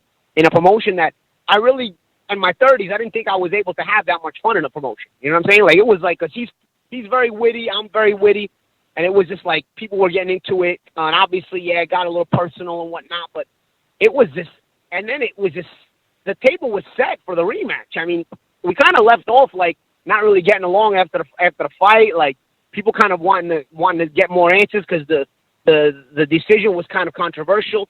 So, like, I mean, you had the table set so perfectly for a rematch. Only a moron wouldn't have made the rematch, But, hey, that's my luck, Because I think if you made that rematch at that time, it was a big deal because you also have the welterweight championship of the world on the line, Like, what's the point of a rematch now? What am I going to do, come back at 40 years old and fight AB who's coming off losses? I'm retired and coming off losses. Like, is it really the same thing? I mean, I think it's worse than I think if you do a rematch now, it's worse than like Leonard Duran 3. Like when people talk about Leonard Duran 3, like, why did they even do that fight? That was ridiculous. Like, Paulie, no, you're selling yourself short. Let me tell you, Humberto Soto made a comeback versus Jesse Vargas this year. Like, you kidding me? You and Broner, shit, Dazn might pay big money for that. They just gave money to Julio Cesar Chavez Jr., bro. You kidding me? No way. You're selling yourself short. Bro, no, I'm telling you. I just think that the time for that was so perfect 6 months after that fight. I just think it was you had a ready-made promotion. You didn't even have to do anything. You just had to sign the contracts and you just had to light the match and it would have went off again, and then you would have set up a big promotion on fight night. And I think I would have won the rematch and set up a third fight. We would have had a trilogy. And you could have probably made the third fight on pay-per-view because by that point we would have built up so much momentum that the third fight could have probably wound up on pay-per-view. Again, the ball was dropped. I thought opportunity lost, but hey, that's boxing. That's the way it goes sometimes. That's the way life goes sometimes. And they say life's not fair, but I had my fair share of good moments as well. And I'm all's well that ends well, like I said earlier in the interview, and I'm doing okay. So that's all. I could be thankful for that instead of thinking about the things that didn't work out for me. Hey, two fighters that'll be fighting on the Showtime card. They've been going back and forth in the media. Chris Eubank Jr. and Jamaal Charlo. How big of a fight can that be, and who do you have given the edge to right now? I would give the edge to Charlo right now. But at the same time, I think Eubank can be a dangerous fighter. He's mentally very strong. He's got good power. The only thing people are kind of forgetting about is Matt Korobov can fight, guys. Like, I don't think it's a foregone conclusion that Eubank beats Matt Korobov. Like, this guy Korobov is constantly being, like, what's the word I'm looking for? Like, he's being undersold consistently. Like, this guy can fight, you know? So I'm not sure, of the result between Korobov and Eubank, if I'm really honest with you.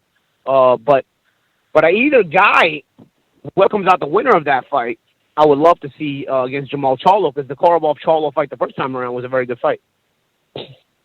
All right, back to the people. This is one that you don't have to answer. Like I said, just want to give him a shout out from Long Island. Dr. Mofongo says, how did you score the Wilder Fury fight, and how do you see the rematch going, given that the first was a classic boxer versus puncher? But you basically answered that in tenfold.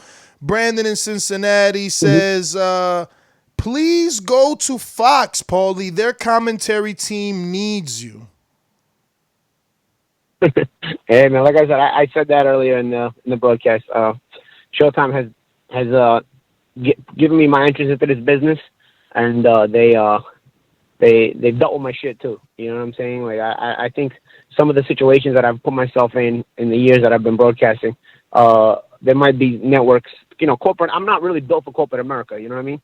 So there might have been networks that might have got rid of me. With some of the antics that I've pulled through the years. And Showtime, although not been happy, and although they've sat me down and told me, like, yo, cut it out, they've always kept me.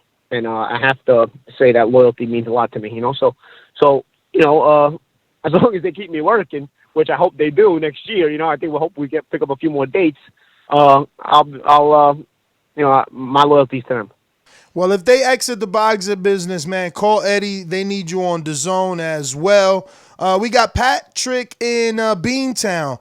What would your pound-for-pound list look like? Again, pound for pound is very subjective. I'm not quite sure. I never really give a lot of thought to pound for pound lists, because there's no right and wrong answer to them. So you can kind of say it how you want to say it, and you have an argument to make for any time. No problem. We got Salvador in Alabama. Who's better, Canelo or Crawford? Skill-wise, pound for pound, I'd say Crawford, but obviously both are world-class. All right. We got Ruiz in the 504. Does boxing maintain the momentum going into 2020, or does the business of the sport kill it? The business is always giving it high blood pressure and keeping it unhealthy. But at the same time, it's such a dynamic sport that with number of dynamic personalities, dynamic fighters, that in the sport of boxing will be okay. Eric Cruz in Texas, the preacher's son. Paulie. One sec, guys. One sec, guys. No problem. Yes, man. Did you? Was your face on the screen when he said that? Nah, I ain't been showing me. Oh, man. Let me show us now. There you go. I should have seen that face. Yo, right. All right, he's back. Eric Cruz wants to know, Paulie, how you learned Spanish, but Canelo can't learn English? I learned Spanish because I'm fluent in Italian, and 20 years in the boxing gym in the Northeast with a lot of Latinos in there. A lot of the fighters that don't speak English. You kind of pick it up little by little, and a lot of that reason is because a lot of the words are similar to Italian, and of course, in a very competitive gym where guys are talking shit while you're sparring and whatnot, you learn to pick up little things, and then you pick up little things outside the ring when you're conversing with the guys, and so on and so forth, and then in 20 years you're gonna pick up a lot if you already speak a Latin language, a Latin-based language, which Italian is. Only 4 more, Paulie, unless you got to go. No, I got time. Perfect. You're the best. We got Jacob. Don't know where he's from, but he says, with AJ losing 15 pounds of muscle, do you expect it Do you expect it to affect him similarly to Roy Jones versus Tarver? None of these numbers I don't know, are because official, with Roy by the way. Jones versus Tarver, Roy had to make a weight. Roy had to make a weight. You know, like, so it was like, I think he went beyond what he was healthy at. You know, I don't think AJ doesn't have to make a certain weight, so I don't think it's the same thing. You know, like AJ can just get himself down to a weight that he's comfortable at and it feels good. So I wouldn't make the same comparison, but of course it'll be interesting to see how he fights at that new weight, or if he's more nimble and whatnot. Caesar in Las Vegas. Hope all is well, Mr. Malignaggi. Just wanted to ask, what do you think about AJ saying he does not want to entertain any Wilder talk, even if he beats Ruiz? I just think that's his way of focusing on Ruiz. I think afterwards he might, change his approach. We'll see. He said, you had Fury up 5. Let me see. Wait a minute. Let me make sure. We already asked this question. There's only one per page. And we got Jordan Baker wants to know, Ness asks about how he feels about Dillian White fighting before his steroid stuff got cleared up with UCAD. I don't know. That's a weird situation there, because from one side he was clean, from one side he was dirty. I don't know if it was low levels. It's just so confusing to me at this point that, like I said, I'm done criticizing guys for doping, because so many guys dope that I don't know. I feel like even guys that don't want to dope at this point have to dope in order to survive in this business. Otherwise, they're going to get themselves hurt. And it's a shame. I think low key, that's also part of the reason some of the deaths are happening, and some of the reason why, it's getting less and less safe to do this, because you're not going to, it's almost impossible to catch a guy doping. You catch one once in a while, but in comparison to how the amount of doping that's going on in the sport in comparison to what's being caught, it's a very low percentage. So I think low key, some of these deaths might have that as one of the as one of the reasons as well, but we can't put it on them for sure, So I just think like you should just make the sport as safe as possible and control doping for one. But if you're not going to, I can't really criticize these guys for doping anymore. I would love to, and I think that the only thing you can do at this point is stop watching the sport if you don't like it. But I'm involved in the sport. I make my money in the sport, so it's kind of I got to make my living too. Okay, Paulie, I got one more question for you. If this is hypothetical, but if they're both at 100%, who wins when Spence and Crawford meet finally? If they're both at 100%, I still think Spence, because I think the weight matters. Like I said, I think earlier in the conversation we had, I think the Porter fight's very dangerous for Crawford. The naturally bigger guy to me has so many advantages. Like I've been in the ring and I both sparring and in competitive fights. I understand how weight classes matter. What I don't understand is obviously how doping affects these weight classes to the point where they stop mattering. Because I'm not doped, I can't tell you how that is. So that always confuses me. But I come from a world where, at one time, you notice most of the time weight classes do matter. And even if you were going to be successful at a higher weight class, you have to be very cunning and very deceitful and very, very shrewd in there, But I will always go with the bigger guy most of the time, But Crawford is crafty enough to make it good, Like Crawford definitely has that craftiness, where, he can be crafty enough to outmaneuver a bigger guy. It's just, can he outmaneuver the best of the bigger guys? Like usually when you guys go up in weight, like I said, it's more so calculated risks. They're picking up a risk because they're fighting a bigger guy, but maybe they're picking up a guy who's lacking in some departments so that they can outmaneuver him and be more shrewd than him. But with Crawford going up against Spence at welterweight, and this is Crawford, who's obviously had success at welterweight, even in the Horns fight, who was a very physical welterweight himself. It still makes you start to think, this is the best welterweight he's fighting, the biggest, baddest welterweight he's fighting. So it's hard for me to see how he can be successful, even if I think skill-wise he's more skillful than Errol Spence. Floyd Mayweather came out on his IG and said he's going to return in 2020. Now, if he does return, is the Manny Pacquiao fight something that you'll be intrigued by watching? And if so, do you see anything different happen in the second fight than happened in the first fight? I think this conversation is just like people are really, really gullible. You know, I think it's very obvious what he's doing. You know, in doing a deal with Dana White, he's just going to fight UFC fighters. You know, in boxing matches. You know, I don't think a guy who's coming back at 43 years old is going to start taking on the biggest, baddest guys out there. You know, a guy at 43 years old is going to take even more calculated risks. And this is a genius calculated risk because it's gonna really market you to a crowd of people that know about you but don't know about you firsthand, and you're going to start beating on all their stars in your own sport, not their sport. So I think it's going to create a big interest, a big selling point, and it's going to make a lot of money for him, while at the same time, these are calculated risks. You know, an older guy is always at risk when he's fighting, but of course, he's a much more skilled guy in his own sport than are these MMA fighters, who obviously would be more skilled in their own sport, but it's not their sport. So I don't think there's going to be a big name boxer that fights Floyd Mayweather in this comeback, or so to speak. You know, I think it's going to be it's a genius marketing plan, and I think everybody's going to follow it and everybody's going to tune into it.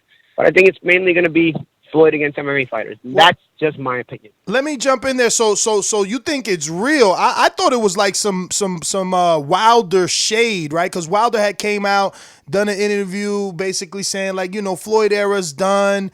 He's a hater. He don't ever want to pass the torch to nobody. I don't need nobody to pass it. I could take it. I'm the baddest man. And then all of a sudden, Floyd comes out next day. I'm coming out of retirement. So I put it together like that. Yeah, you might have a good point there too. You know, I hadn't even paid attention to that. You know, but I think that it could be that, or if it does come out, it's still a calculated risk. Like I said, you know, at the most he'll fight MMA fighters. At the least, it's what you said. Is everyone done? Okay. Yeah, I got one more. When is the next Ultimate Boxer, and how successful has it been in his first year? It's been very successful. We even got our new TV contract with BT in England. People are really drawn to it. It's exciting. Okay. You don't have to really be a boxing fan, because it's just 3 rounds of all-out action and all-out assault. You know, because guys don't have a feel-out process. If they want to advance, and these are hungry guys who have not made any kind of money yet. You know, so they want to advance and make that paper. They got to fight, you know, so you eliminate the feel-out process, and the feel-out process typically is something only boxing fans understand, you know. A person who doesn't understand boxing doesn't understand the feel-out process, nor do they want to see the feel-out process. So this kind of setup can attract both boxing fans who understand it, plus non-boxing fans who, you know, it cuts the fat and just goes right to the action, you know, and I think that's what we've gotten in our first year with it. It's gained a lot of traction. Our next show is December 13th. And it's our first heavyweight show, so I think the big boys being forced to fight, not being able to lay all over each other like some of these fat couple-lard heavyweights end up doing sometimes, where you know they make for boring fights. They're not going to be able to do that. They're going to have to go all out in those 3 rounds. So I think you're going to see more knockouts. You tend to see good action fights. In my opinion, we've yet to have a disappointing night at Ultimate Boxer. Every time I've worked on Ultimate Boxer show, it's crazy. Like the amount of crazy action, the crazy things that happen, and crazy knockouts that happen. So I think it's only going to continue. Has there been any talks about bringing it to America? They want to. There's some meetings set up. They want to, and hopefully the American crowd is drawn to it as well. The American TV networks are drawn to it. There are some meetings set up, though. I talked to the president of the company, Ben Shalom, and he's kind of intrigued with bringing it to overseas and bringing it to other countries, and he's got his eye on speaking to some American networks as well. Well, I'm not getting a check from Dazn, but they seem to be paying YouTubers to fight. So if you could bring some real fights, maybe they'll be interested in cutting you that check. But, Paulie, we want to thank you for your time. As always a pleasure. Thank you so much for taking out the time to come on the show and give us this opportunity to talk a little bit of boxing with you. If you want to give out any social media at this time, please do so. And thanks again. Thank you. Nah, I'm at Paul Malignaggi on Instagram and Twitter. That's about it. You hit me up. All right. Thank you again, Paulie. Say hello to Peter for us. Yes, sir. We will. All right. Later, brother. Take care, guys. Bye-bye. Well, there you have it. Paulie Malignaggi, another fantastic episode. Really some great, big, high-level guests. Want to thank everyone that came on the show. Paulie Malignaggi, Bob Arum, Top Rank's promoter, and also Ken Porter, Sean Porter's manager and father.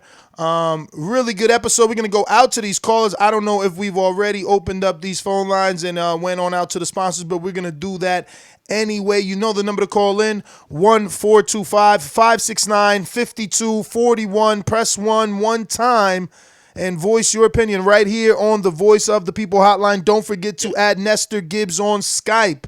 What up, Joseph? Yeah, I was going to say, before you do that, Ness, though, we got 700 watching and only 255 likes, man. That's got to come up. Ness got 3 heavy-hitting, good interviews, spontaneous show, man. Let's show some love. Hit that like button. Absolutely. Yes, sir. Yes, sir. Yes, sir, man. If you're watching this on YouTube, don't forget to hit that thumbs up button in the future, present, past. It helps with the visibility. You know, continue to drop us those 5-star reviews on iTunes, making us the #1 boxing podcast internationally, allowing us to continue to get these big-name guests. Without you, there is no us. Remember to rate us 5 stars on iTunes. These calls are brought to you by El Camino Electrical Services, experts in electric vehicle charging stations. For consultations and turnkey installation, visit us at elcaminoelectricalservices.com. Going out to New Orleans. N.O. Talk to us on the Mastermind. How my audio sound, bro? What's up? You got a Bluetooth phone. Yeah, man, I'm in a truck, unfortunately, you know what I'm saying? That's how I gotta do it. I'm gonna be right quick with it, though, bro. See, man, shout out, bro. Good show. Thank you, dog. Thank you. But shout out to you, too, man. You hear me? See, bro.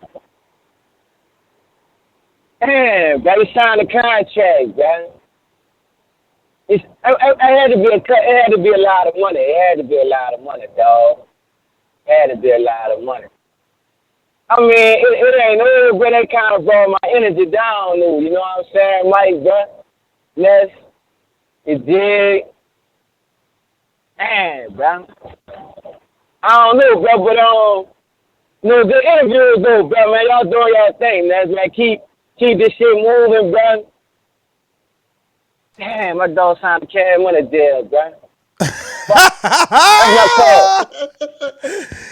Yo, yeah, man. Nigga right there, man. He said he signed a baby deal. He ain't getting out. He ain't getting out, bro. I mean, he ain't getting paid either. Goddamn.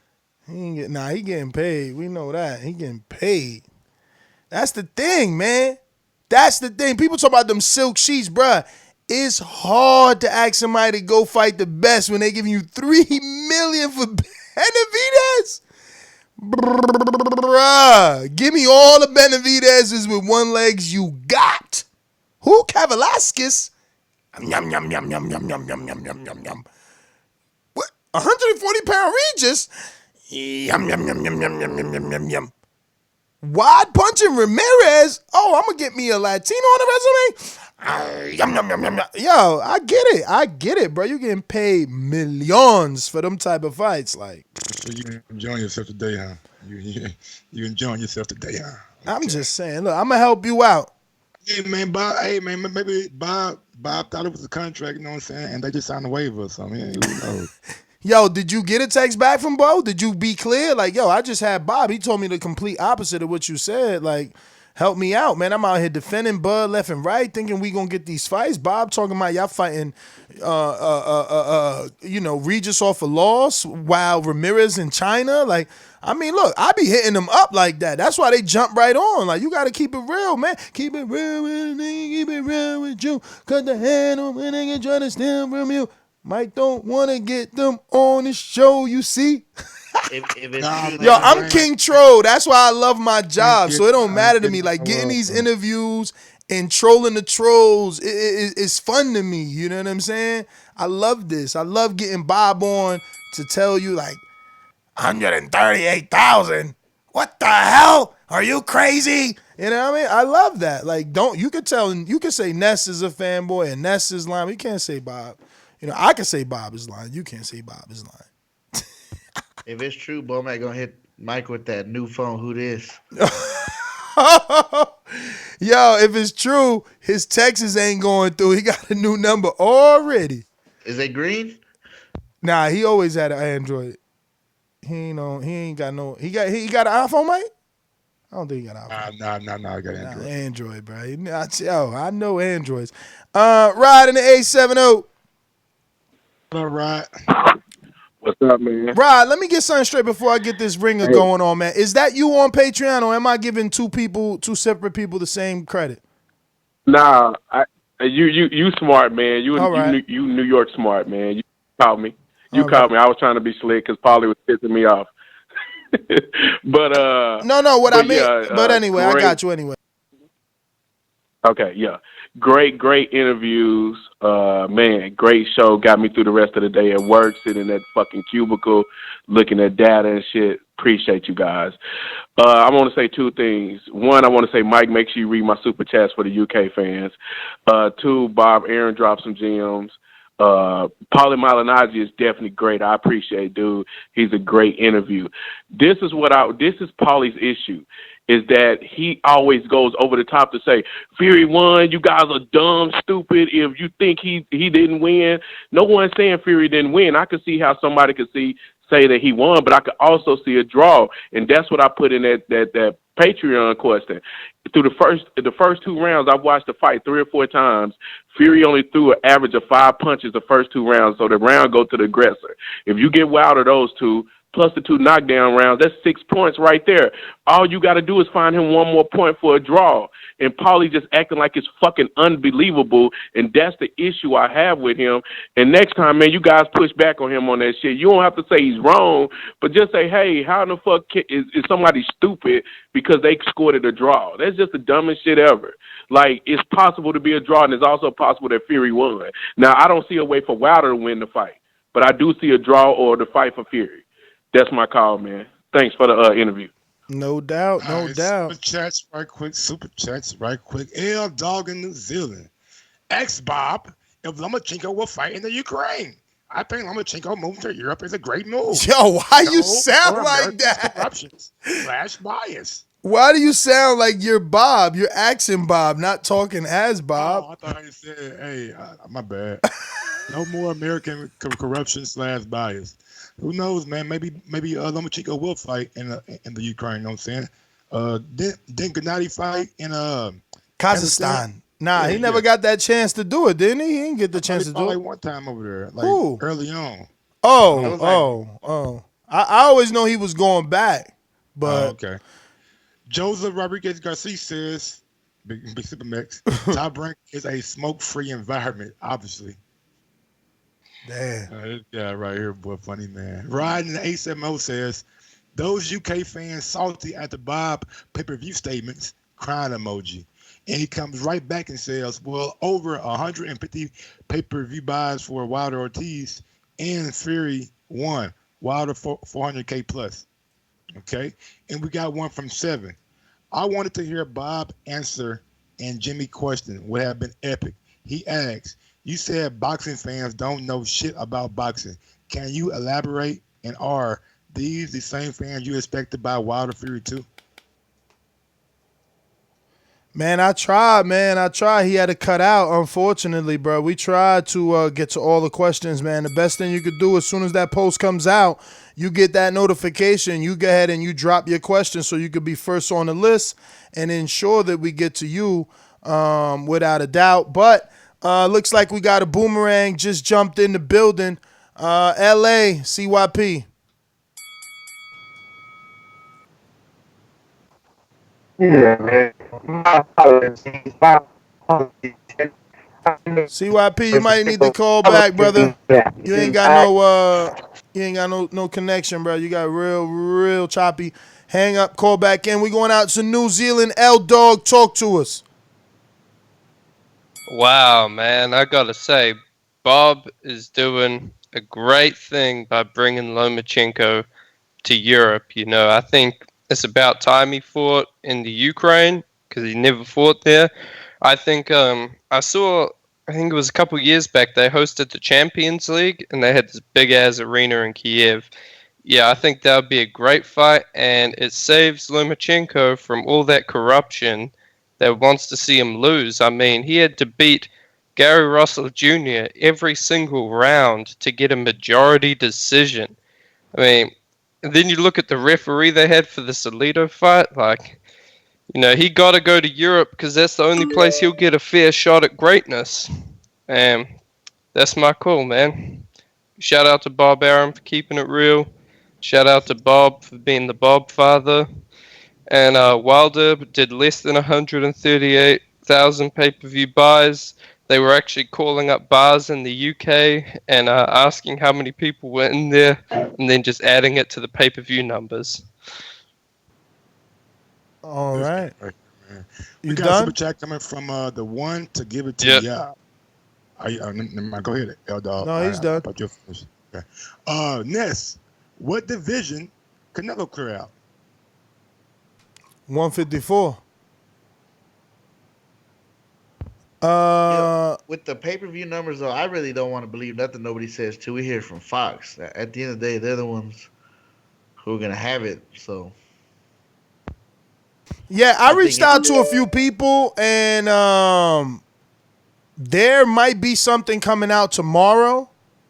So we'll see. I don't know. If not, it doesn't. We'll see. But I reached out to some of the regulars, you know, that I'm gonna say normally. 225. That's my opinion, maybe. Yeah, you know, for me, it doesn't matter as long as we're not reporting on fake numbers because we simply hate a person. Let's see. CYP, you there? Is it working now? Hold on. I'm about to connect. Hold on. Y'all hear me? Yes. All right, cool. Now I was asleep and shit. I guess I said 3. So, Yeah, nah, it ain't working, champ. It ain't working. We don't know what's going on, but we gonna go to Joshua in New Orleans. Talk to me. What up, Josh? Yeah, what up, Ness? Did I just hear you correctly say Canelo cleared what weight division you say he cleared out? You heard me.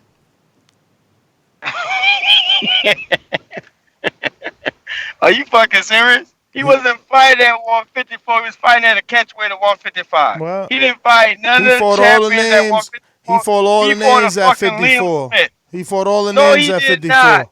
No, All the because he names. ducked Andrade. All the He ducked names. He Andrade. fought Trout. Yes. He fought Trout at 54. Lester. He fought Lester. Laura. Troy said. He fought Laura at Lester. 54. He fought Laura. Oh, you don't want to talk. Gibbs, All like right, go Troy ahead. say. Hey, can I get my call off? Cause you gonna just chop it up and talk all show long. Can I get my call? Canelo didn't fight. No, he fought them names. I see you don't want to talk about Crawford and what Bob said. I see you fought, don't want to talk Liam about Smith. Crawford and what Bob said. I can't get to that because I was laughing at that shit you just said about him clearing out. No, because you 154. deflecting. You Canelo ain't never deflecting. cleared You out no deflecting. fucking weight You division. deflecting. He You fought at a you trying to catchweight. waste He's your the only time. fighter You trying to that waste your created a weight time because class you of know you ain't got no 155. boomerang, And so you ain't fanboy got to ass talk on about this Crawford show because you don't up want to here talk caping about Crawford. Canelo You and don't want to making talk excuses about for Crawford and his Canelo poor and decision saying making. that You he don't cleared want to out talk weight about class, Crawford. which clearly shows that you a fanboy. You a fanboy for Canelo. You don't say nothing wrong about Canelo. Just like you chose not to say nothing wrong about Crawford's poor decision and how his promoter just told you what he did and how sad you should be. But instead, you deflecting. That sad energy that you got, here you are pointing it at Canelo, somebody who's just being great, somebody who started his career at 147. He fighting all the way up at 175. Somehow you finding fault in him, not in the guy that decided to re-up. His promoter said Crawford's gonna be with me until he retires. I said, damn, Bob, his contract is forever. He said, well, if it's up to me. I said, well, Bob, but how long is it? How many years? He said, look, all I can tell you is it's definitely longer than 2020. Bomac was confused. Yo, They don't want to talk about that. They don't want to talk about that. They don't want to talk about that. They don't want to talk about the truth. Bob Arum said that. If it was up to me,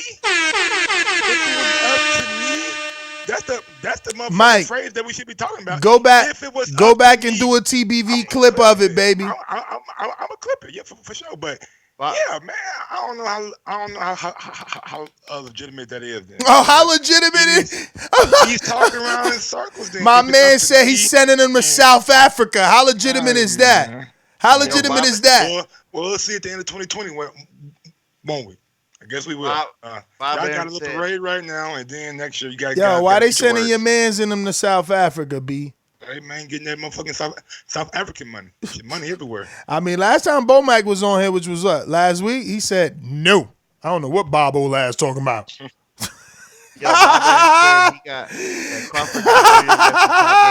Yo, so you think Bob lying about the contract? Let's be real, because Bomac said, yo, I don't know what Bob talking about. So that's one thing, like going to South Africa. You think Bob could be confused about the contract too? Man, if he said if it's up to me, then that means that he ain't got him right now. You know what I'm saying? I mean, he got him on his current contract, but if it's up to me, man, it tells me that you ain't got nothing really solidified. No, Mike. You're reaching. You should really clip it before you make opinions, because he's literally said, like, he made it clear that he got he made. I said, look. Bomac said first quarter, maybe second quarter. He said no. No, he didn't say that. All right, but I said that. That's all that matter. I said that. So then that triggered him to say no. He's with us for all of 2020 and much more after that. He said, yo, Crawford's gonna finish his career with it. I said, what? You got him that long? He said we should and we will. I hope and we will. That ain't telling me that you do. So text. Keep texting. Yo, you just doing damage control, man. We talking about the promoter saying he said the words re-sign, not me. He used the words re-sign. We have him to 2020 and much more beyond that. Why did I give beyond that? But Mike, if he give a year date, but Mike, you got him that he at least said we re-signed them. No, he said we re-signed them. Last year. They re-signed him last year. Okay, so they re-signed them last year and the contract is up, like Bomac said, this year? At the end of 2020 is what Bomac said on the first podcast. The end of 2020. He never said first quarter. Now Mike's saying Bob wrong. So Bob ain't been wrong before? Bob is the same guy. Can I finish real quick? It's very, very, very motherfucking irrelevant to our conversation. Bob is the same guy who said that we still have Manny Pacquiao on the contract. Did he not? And what happened? I don't know to what context you're speaking of. Okay, well, I guess you don't follow boxing like that then. Go ahead, go back to the callers. Okay, I don't know what he was talking about there. Rick in Atlanta. What up, TBV? What it do? Good show tonight, man. I like all the action, all the interviews. Nice work. I'm kind of sad y'all are coming down to the ATL for the Davis fight, man. I'm a little excited about that. I'm a little sad y'all aren't coming down for that. Fighting Lomachenko? No, I'm talking. Well, yeah. Is he fighting Tevin Farmer? Is he fighting Devin Haney? I know. Who he fighting? But you know what, Mike? What you mean? He fighting Crawford's best fucking fight on his resume. He fighting the gold medalist in Eurokis Gamboa. Yo, my man was trying to see you, Mike. Brother, I would snapped on him. I would much rather see that. But you know what? When big boxing comes to the ATL, even if I got to hold my nose, I got to go see it. You know what I'm saying? I hear you, brother. So support the sport. I'm excited about it. And the other thing is, nobody was talking about the Ortiz fight with the big man, the Alabama Slammer. I watched it, the next day. I couldn't do the pay-per-view. But, man, I got casuals come out of the woodwork to see this Ruiz-Joshua fight. I got girls at Thanksgiving dinner saying, oh, I'm coming over to watch the fight. So, my thing is going to be huge numbers. And I hope that the Wilder Fury rematch does as well as this fight, because this fight's on fire right now. Anyhow. Yeah, man. I mean, it was hard to listen to you because you were going in and out, but I do agree that this fight is on fire, man. You know, people talking about it for sure. I feel it. I feel the hype for it. I see, you know, the numbers. People look like they are excited. Don't forget, if you're watching this on YouTube, to hit that thumbs up button and also subscribe to the YouTube channel. Help us get to that next milestone. We want to get to 200K, and it'll happen one day as long as you subscribe, but you can start by doing that today. How corny was that? Dollar DiBiase Productions. J Hardcore Boxing. They don't know shit about boxing. BoxingVoice.com.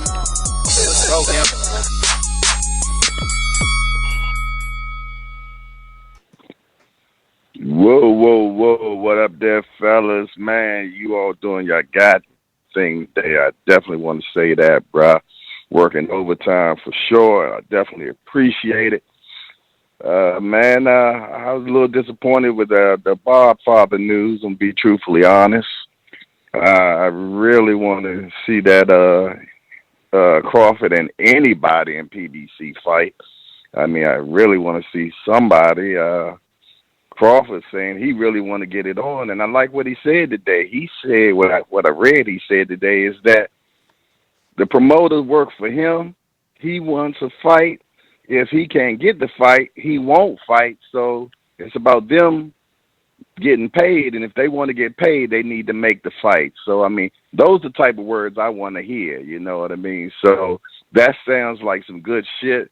And if we can get that same talk from PBC, we can get something going on, man. So I really enjoyed that for sure, man. That's the type of talk I want to hear from a champion, saying that I'm the boss, they work for me, and that's what Crawford said, and I really like that.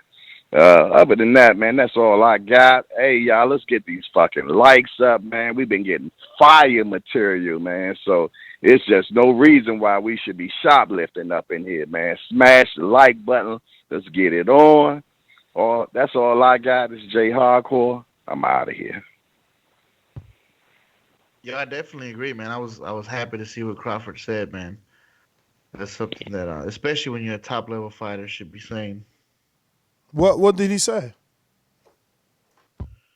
He said that the promoters work for him. That he basically said if they're not going to give him the fights that he wants, then he won't be fighting, because he's the boss and he's running that. And I think that's something good to say on his part. Because it's true. Ness, you've been a part of that in the past, where they tell you the promoter's supposed to work for the fighter, not vice versa. Absolutely, Joseph, man. But you can't expect Ness to give Crawford credit for that. Nah, man, I just hope that, now that he signed this contract, that's actually going to happen, bro. Like, you know what I mean? He's going to, hopefully he'll push for that. CYP, let's try you. CYP. Yo, what up? Hopefully I'm good. I'm good. Man, I don't know if you're on a Bluetooth. You not. Why don't you hang up and call back in or disconnect your Bluetooth? It ain't working for you right now. We got we're going out to Texas. Patreon. BoxingVoice.com. You invited him to the ring? Why? Yo le invité a que se viera. Como decimos en México, hay que dejarnos de mamadas. ¡Viva México! And like we say in Mexico, we don't fuck around. BoxingVoice.com. What up, y'all? What up, champ? What Good up? afternoon. Yo, great interviews, man. I really wish I could have edited my question for Paulie in time, because I wanted to ask him, I asked him about the face of boxing thing because I knew Paulie would give a good answer to that, like a real cryptic one, but a real it makes sense. But I wanted to ask him how he would have handled, because I think on his podcast he said he had beat Broner or something, he was in the Floyd conversation, how he would handle a fight against Floyd given his style as not being that aggressive. You know what I mean? But either way, good interviews, great shows, man. Y'all are getting me through work. That's my call. Matt, Plainview, stand up. I know what it is with you, bro. every time we have a guest on, every time we have a boxer, trainer, commentator, you know what I'm saying, with the exception of Brian Custer, you asked him about Crawford and Canelo. You asked him about pound for pound. You asked him about who the best boxer is. Well, this time it was a Patreon question. Can I finish my No, I just want you to I know. I trigger you. It's cool, Ness. Just want you to know. Patreon, people want to know too. Just like you want to know. It's all good, big dog. I understand. Calm down. But the answer remains the same time and time out. Time and time again. Terrence, Bud, Crawford, and you just can't get over the fact that it's like it's itching your skin. Like, why do people think he better than he ain't fought nobody? He didn't get his win against Gamboa. No, dog. Who did Paulie say he was picking to win? win? I finish, man? You got plenty of time. You had a whole 30 minutes to say anything you want to say. You ain't say shit. Now I'm talking. Now you want to talk?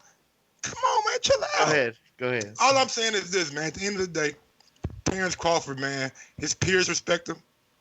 Other rival commentators respect him. Trainers respect him. Get him on the show, Mike. Maybe maybe it's time for you to respect him so I can get him on the show. Who they tell you is gonna win? If I ain't respect him, I wouldn't bring him up as much as I do trying to make him popular when nobody ain't talking about him. But I ask every guest I got about him.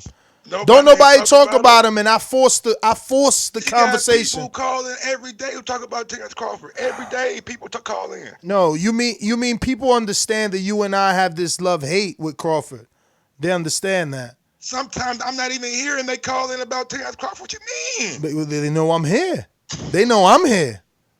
And my energy is the same. Gamboa, Horn. That's it. We just trying to that's it.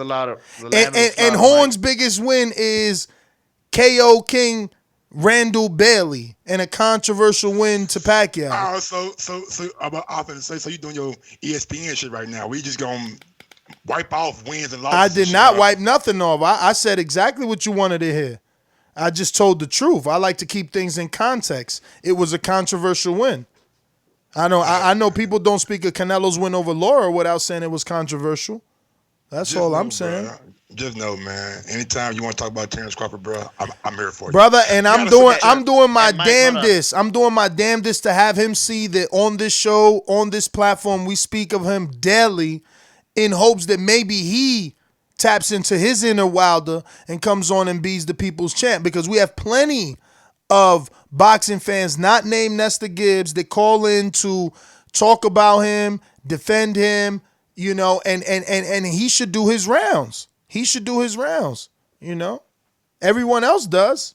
And that's one thing that we definitely agree on. Go ahead, Max. Sorry. And don't forget, I don't have Canelo as my top 1 or 2 pound for pound. That's Ness. No, I know you got. Who the hell he got? Vasily, I think, right? Man, he'll be silly. We got a super chat coming from Juicy Lee. My man will be silly, I'm telling you. Wow, Juicy Lee, nigga, that's the direction you going? All right, Juicy Lee.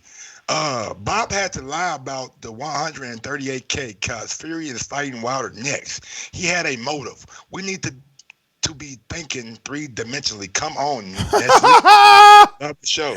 3-dimensionally. All right. All right. Larry Merchant, the great Larry Merchant says, who the new guy? I thought Ruiz was in Saudi. You motherfucker. We everywhere. We taking over. Yo. Hey, be more respectful. Taking over. Nah, hell no. We running the game. You see who the champ is? That's a dude from motherfucking UK too. Look at his motherfucking Euro. Oh, that's why he mad then. Yeah, AJ about to get it now. We taking your money, your belts, and your bitches. Ooh, sound like Brona Paulie. Listen, we going out to Boomerang in Detroit. Straight to the point for those with attention deficit. I'm so repetitive, so I gotta repeat. Stainless from the streets to the deep. I'm coming with that heat. All you need to know about me, I'm coming with that heat.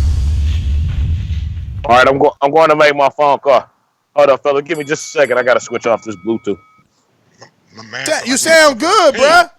So you in a pen, nigga. I'm going. Hey, I got a good Bluetooth, man. What can I say? Hold my shit down while I talk me back. Yo, okay. I don't even know what the subject is because I done missed half the show, man. But I was just gonna say thanks for the show, man. I done got called in to work on an off day to a whole nother store, and I could be pissed off, but next thing I know, I got that TBV signal. It was like, let me go ahead and rock out with the best. Man, that's all I got, man. I'm gonna keep on listening. And shouts out to y'all. And also, I'm on this call and I'm at work, and I still managed to go to YouTube and push my thumbs up. So right now on mine, it says 567 watching thumbs up. So you're bullshitting. Supermax, what's up?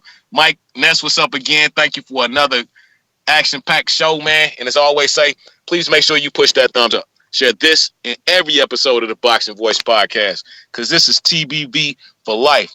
And if you ain't on Patreon, I'm sorry, but that's just because you're stupid. Shout out to El Camino. 90 seconds. All right, if you on Blog Talk, you should be pressing 1. If you already pressed it, don't touch it. Those that are on will stay on. Don't worry about the calling. We're going out to Ringer, Lidslow in Decatur, Georgia. What up, Lidslow? I ain't shit, man. What crack-a-lacking with you? Chilling. No, man. Another day, another motherfucking butt hater. Hey, man, I'm glad my question messed up so much today. I'm glad Bob told us, well, shit, we found out some good shit, man. And I don't know what the fuck Bud did, but I'm down for him. If he ain't mad, I ain't mad. I'm going to ride with him. You understand me? We going to just try to get Porter, I guess, because Bob did sit on him, it seemed like. Shout out to goddamn Baldy for making me a ringer. And hey, by the way, shout out, if whoever listen to y'all 600 or however many more listening now, if you get on Patreon, shout, you can post your question and they will ask that shit, but you got to do it quick. Because I could have swore I was number 3, but by the time... Damn, you went out. Where you go, champ? You know what I'm saying? You cut out when you said number 3. 10 seconds. My bad. I said I was number 3, and then by the time I hit enter, and by the time Ness read my shit, I was on down the line. So it can happen that quick. You know what I mean? And you go back to Patreon and check, and you be like, I know I hit enter at number 3. But damn, I was down the line. But I ain't mad though. My shit got read. So get on Patreon, man. Smash that like button. It don't take you looking at the goddamn YouTube now. Smash the like button. I'm out, Bud Crawford. Lidslow, Decatur, Georgia, man. Thank you for calling in. We going out to Big Nick in the UK. Talk to us. What's up, TBV, man? What's up, everybody? Just want to say a quick shout out to the chat, man, because without the chat, the TBV experience won't quite be the same. Take a lot of stick and flack from everybody, but yeah, I just want to say shout out to the chat. First of all, just a couple of quick points. Ness, man, I'm surprised you guys ain't done a show on it. Like, have you not heard the rumors about possibly Canelo fighting Anthony Yarde in May?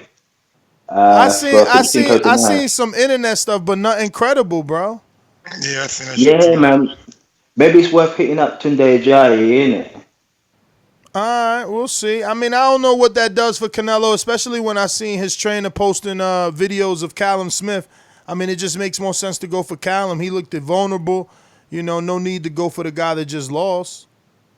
Yeah, it's true. But I'm surprised that you ain't done a show on it. And the second thing I want to say is, listen, I've seen that the WBA I've ordered, I think, Disputing against Ugas, yeah? And I'm just sitting there thinking, it's worth maybe, I don't know what's going on with Furman's career or Brooks' career, but, you know, if any of these guys, maybe even Danny Garcia, if they've got, like, ambitions to get back to the top, maybe it's worth going back for the WBA regular belt, because it was good for Furman at one point, it was good for Lamont Peterson, it was good for Pacquiao up until earlier this year.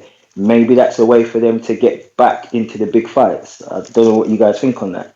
Danny's the mandatory to the WBC, but thanks for calling in. And, you know, Porter is like number 1 in the WBC, so those guys are good, man. And Danny's like number 3 in the WBO, and Lipinets is somewhere in there too, I believe. And Danny and Mikey are like 4 and 5 on the WBA, somewhere around there. We got Boomerang. Troy, talk to me. Yes, sir. How's everybody doing, man? All good. Hey, What up, Troy? Good evening. Who's who's the dark cat, man? You know, who's the one with the dark scream? Because I can't see him. That's Big Super Max. One of y'all, your scream is. Texas in the building. Huh?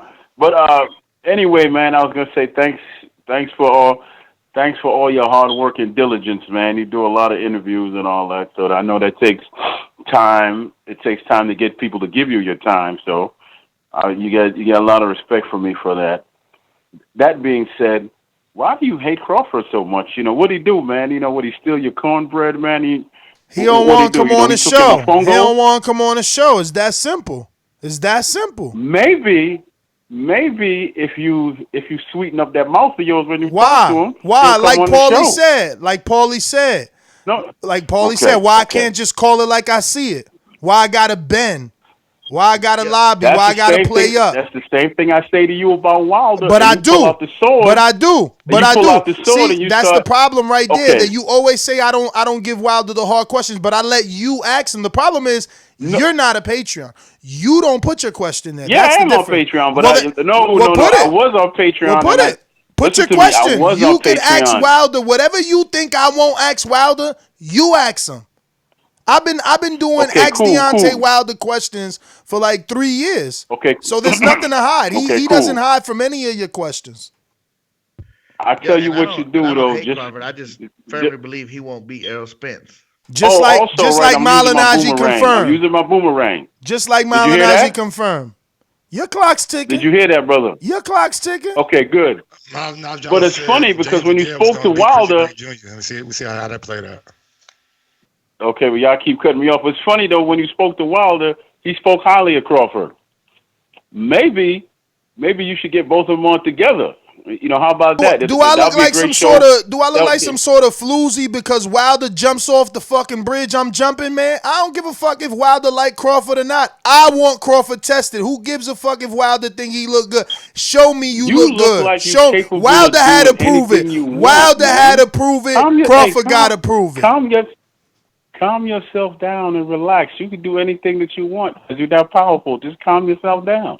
All this yelling, does that ever work with me? Cut it out, man. It just never works. I don't know why you got to get all huffy and puffy. And, you know, just talk in a nice regular voice or have a nice civil conversation, brother. I can't pass this. But let me thank you for something else, brother, and I'm serious about this one. I don't even know why I'm telling you this because you don't give a damn, but on any given day, okay, so that's my time? Nestor, I guess so. I mean, you heard the bell, you heard the clapper, you heard the 10-second warning. I mean, you know. Troy got to be one of my favorite callers. I'm sorry. I look forward to when he calls. A lot of people say that. I don't get it though. He seemed like he wait all day and think of some shit he gonna tell Ness on the next call. He never talks about the content. He ain't say nothing but nothing about what Bob said, Malignaggi said, Ken Porter said. Like I picture Troy drinking his coffee, reading his paper, just thinking about what he want to say to Ness when the time comes. CYP, we gonna try. You never hung up, bruh, so I don't know how you expect your connection to get better, but we gonna try you again. Third time, man. I say when I'm talking, when I'm hearing, everything is perfect. I hear everything. So I'm trying to figure out why it ain't going you through. sound better now. Let's see if it works. If it stays that way. Yeah, man. But anyway, there's a lot of funny things said today. But one, Canelo ain't clear. I know damn 154.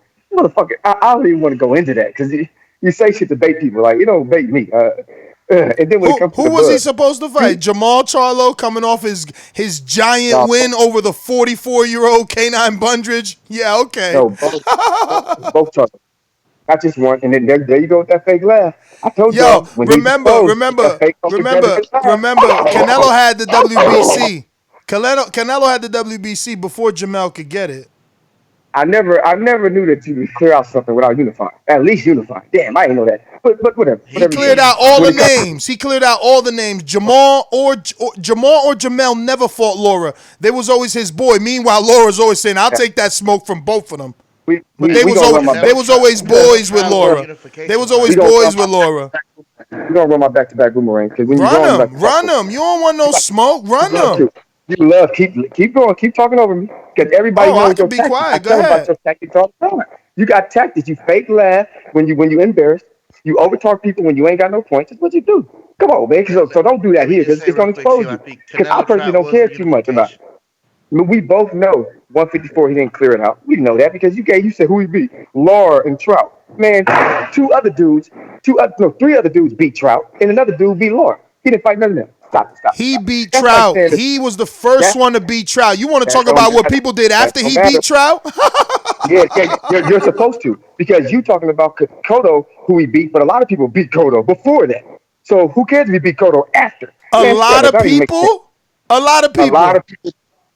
Saddam Ali beat Cotto ass too. Does that matter? No, it Saddam don't matter. Ali. It only matter when Saddam Cotto do Ali it. did not beat Cotto before Canelo did. No, I know that. I'm telling you, but it doesn't matter because you say so. No, Everybody else gave him it credit, but it doesn't don't matter matter. because you say so.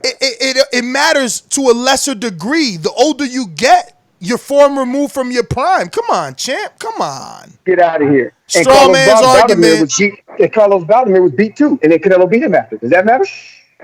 How about Moses? He was beat too, and then he beat him after. Does that matter? Come on, man. All Like right, that bro. argument is ridiculous. All right, bro. That No, argument is the ridiculous. argument, the argument that he ducked Charlo after beating 44-year-old Bundridge, that's my God. ridiculous. All you gotta do is beat one person now. If you Canelo, beat one person in the division, and you cleared it out. Ness, nobody agrees with you. That's why I'm not getting upset about that. Laura, Trout. Nobody agrees, man. Laura, Let it go. Trout, Keep your Cotto, opinion. Liam You Smith. believe your opinion. That's not Believe one it. person. Do you hear me get mad? I don't care, man. Keep that opinion. The same way when it comes to Bud. Every caller, every interviewer, every boxer you put on the show never agree with you about Bud, but you continue to say it every day. Like, man, it's starting to get bad, my guy. Nobody's agreeing with You you going about for Bud. your third one? Damn. That's your third one. That's your third one. Thank you. Hey, You broke up again. But your clock ticking. You there, buddy? Buddy. All right, we're going to come back to you, give you another third one, bro. We're gonna see. We're going to understand your service is not good. We're going out to Steve in Chicago. What up, Steve? Hey, what's up? Hey, Mike, this morning you made a comment and you said that when they were talking about Ruiz and Joshua that you don't believe in conspiracy theories. But when it comes to Canelo, you always bring these theories up. Now, I want to know from you, why do you got to hang an innocent man when he was exonerated and they said that the traces that he had were of an insignificant level, but you keep beating the drum that he did something wrong? So explain that to me. At the time he took the test, they were at a insignificant level. I don't know what the level was, but before that, if the levels were smaller, that tells me maybe a week or two before it could have been higher. So that's why I've stated over and over again that he has been accused of PED use. So I mean, I bring up the good with the bad, and it's a well-known fact that he had a rehydration clause, because I know that's your other point, and the Jacobs and the this guy's name Rocky Fielding and Kovalev. So, But again, aren't you an advocate for same-day weigh-ins? if it's universal, yes. So you want guys to drain down still and not be able to. I don't want guys to cut that much weight, if cut weight at all. Fight at your walk around at your weight. That's what I prefer. Be like Wilder. Be like fight at 209. You know what I'm saying? Fight at what you walk around at. In my opinion, but I know boxing doesn't It's just allow that that. people got hurt doing that previously.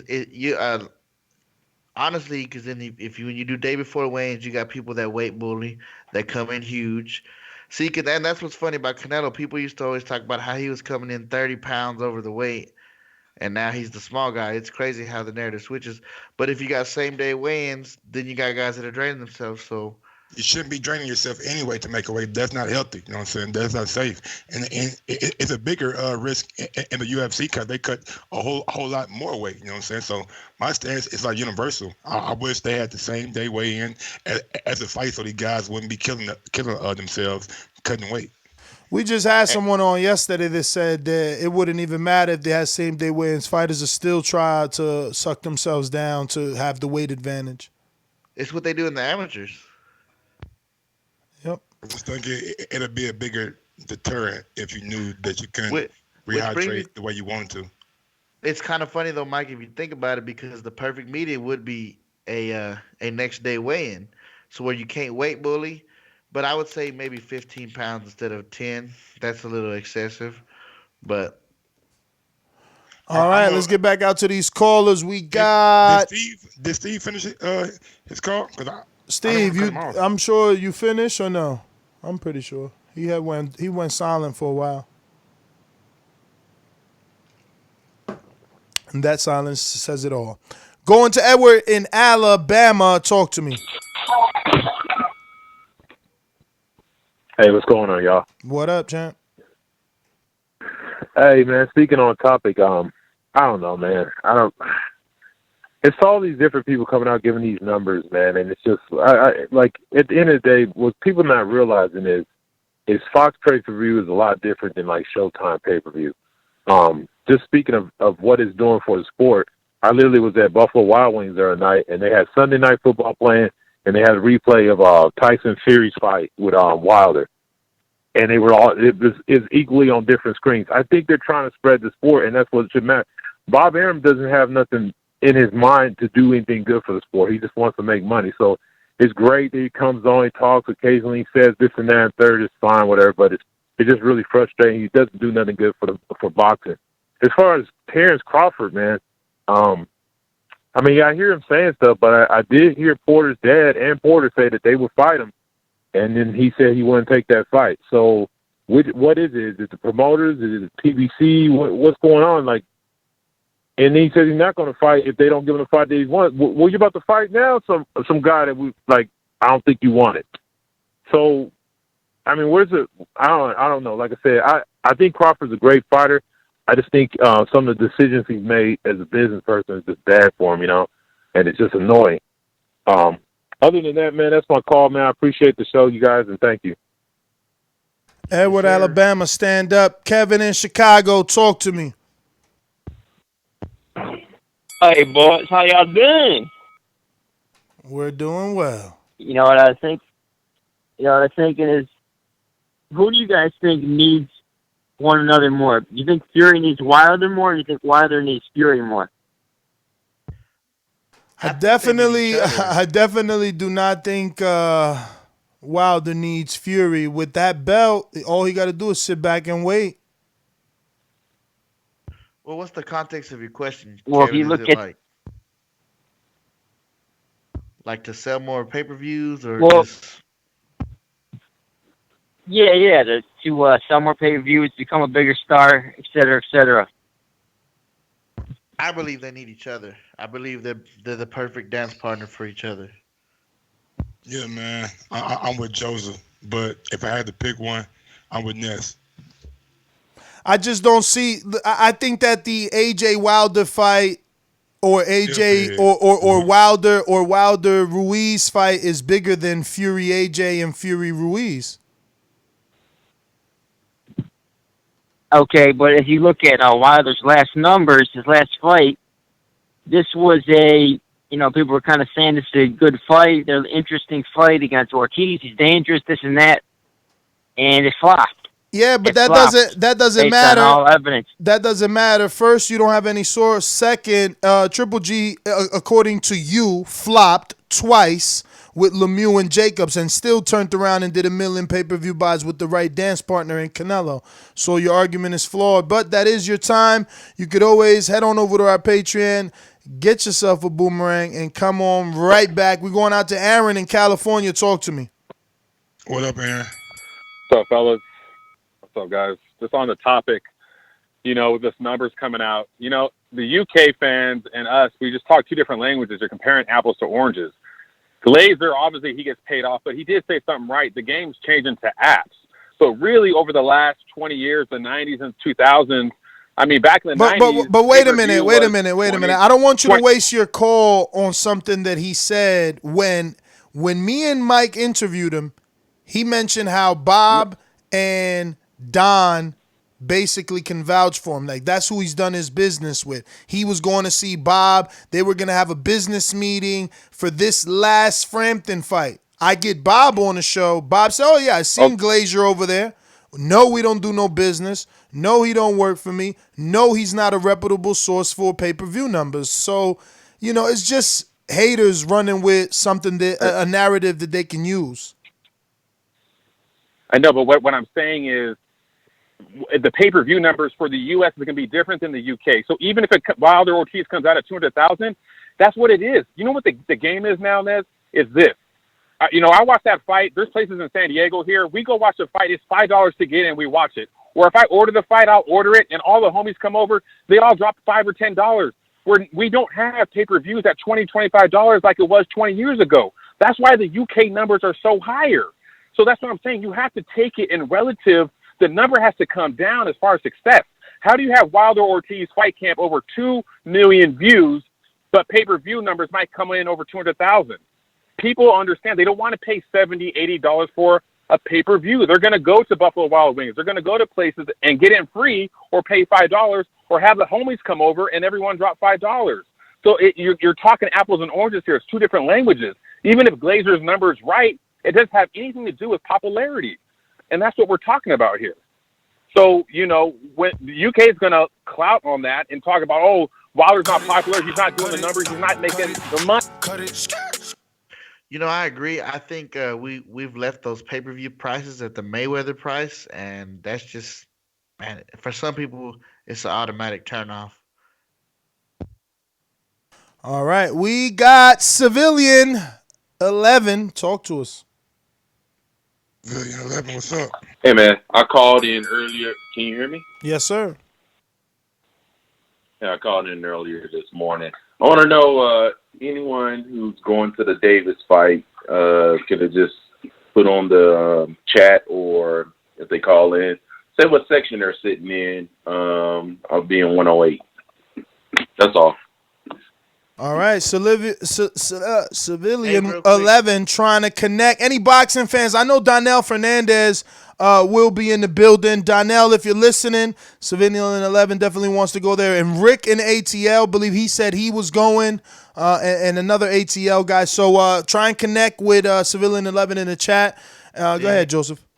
I was going to ask him before he hung up what the buzz is like and the promotion was like over there in Atlanta.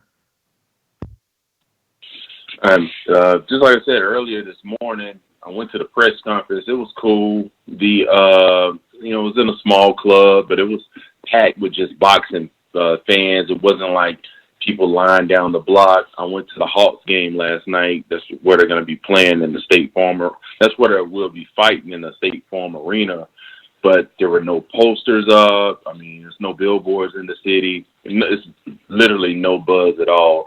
Besides the press conference, it's all social media. I think they're just trying to draw people in. But I've been checking the tickets on Ticketmaster and through the arena every day, just trying to see how they're selling. Pretty much all the sections that are open are the 200 section. All the upper levels are sold out, and the ringside and the floor are sold out. All right, well, Civilian, thank you for that update. There you have it, Joseph. We're going out to Brandon in Cincinnati. Talk to me. What up, Brandon? What up, Brandon? What up, Mike? What up, Ness? What up, Joseph, man? I'm pretty pissed off at that Bob Arum call. Bo Mac, you my boy Buzz manager. What the fuck did they put in that contract to make you sign a lifetime deal? A fucking lifetime supply of Popeye's chicken sandwiches, bruh? Who the fuck signs a lifetime deal with any promoter, whether it be Bob, Eddie, or anybody? You don't put yourself in that boat. So like I said, I hope that shit is fake. If not, Bud, I love you to death, but I want to fly to Nebraska and slap the shit out of you. Well, at least try, because that's just dumb. You should have, you never re-up to that length of time. So like I said, I want to believe that shit ain't real, but if Bob said it, he the promoter, You know, at this point, Bud, you know, you reap what you sow, brother. I still think you the baddest motherfucker on the planet, but if you let Bomax fat ass sign you up for life, to Bob Arum, Deontay Wilder.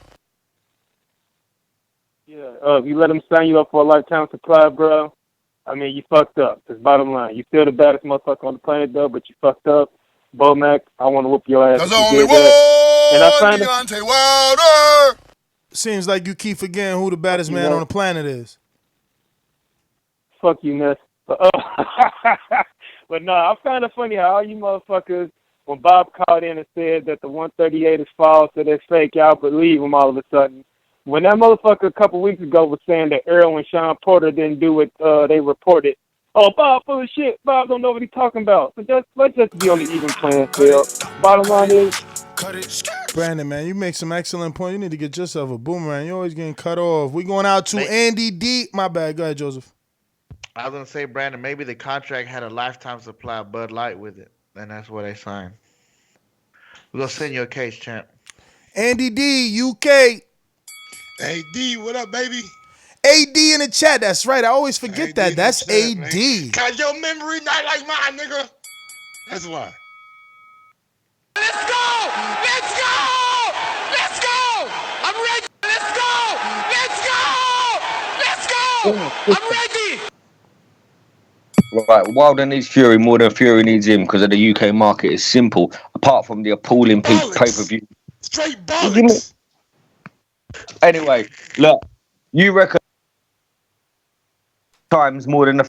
You going in and out, and AD, calm down. I don't know if it's your internet or the yelling, but you're going in and out. We can't hear you clearly. We'll restart the clock, though, just so you know we're not joking.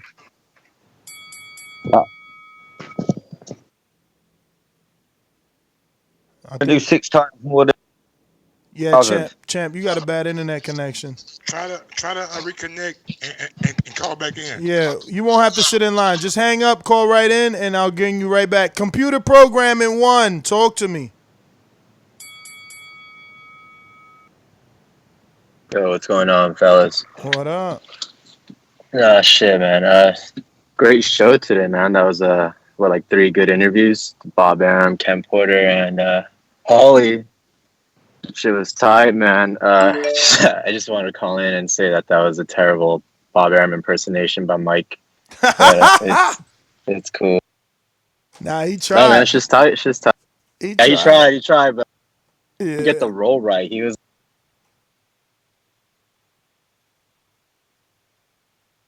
Yeah, see, man. Talking about Mike, man, you should get fucked up. All right, AD, talk to me. Yeah, what's going on? Right, first of all, I want to say shout out to Paulie, yeah, because that guy is the truth, yeah.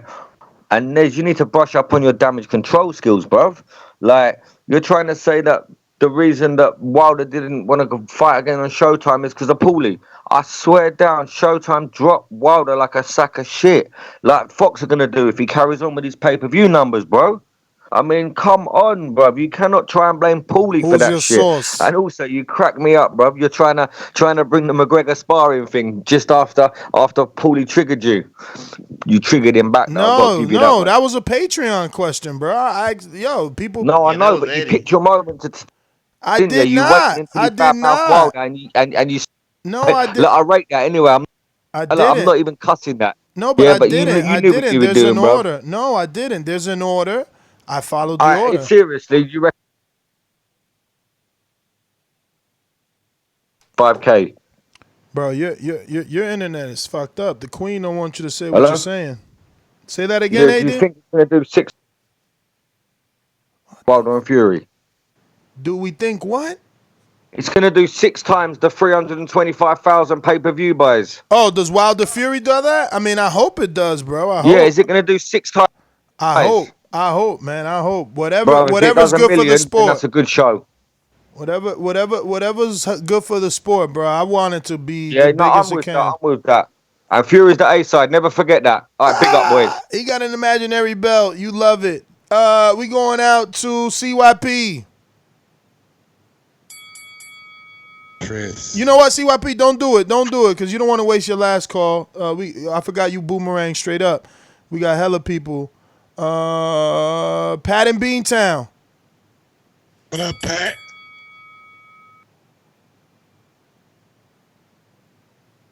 Pat, you busy? Patrick Rocha then.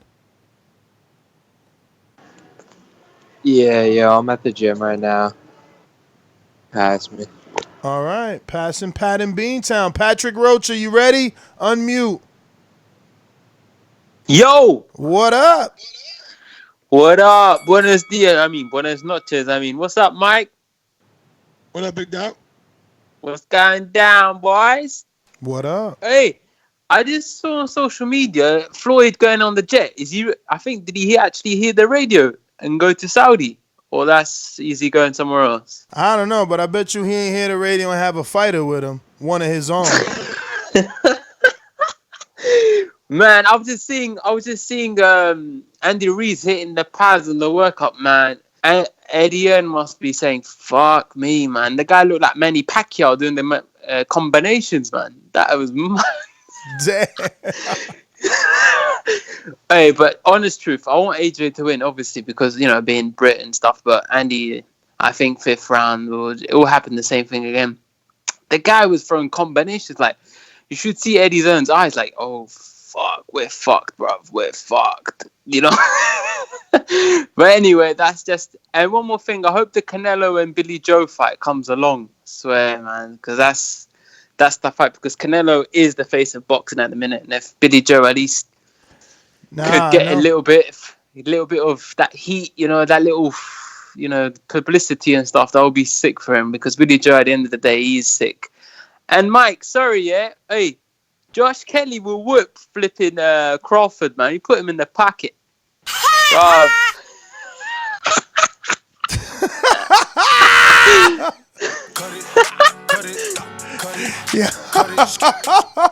Yo, Patrick, man, that was hilarious. Everybody taking their shots, man. It's open season, baby. Stone Bone Boxing.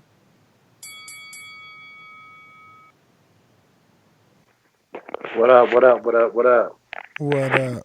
That was an interesting interview and shit, man. We gonna see how that goes, but like Mike said, we done heard Bob say a lot of shit.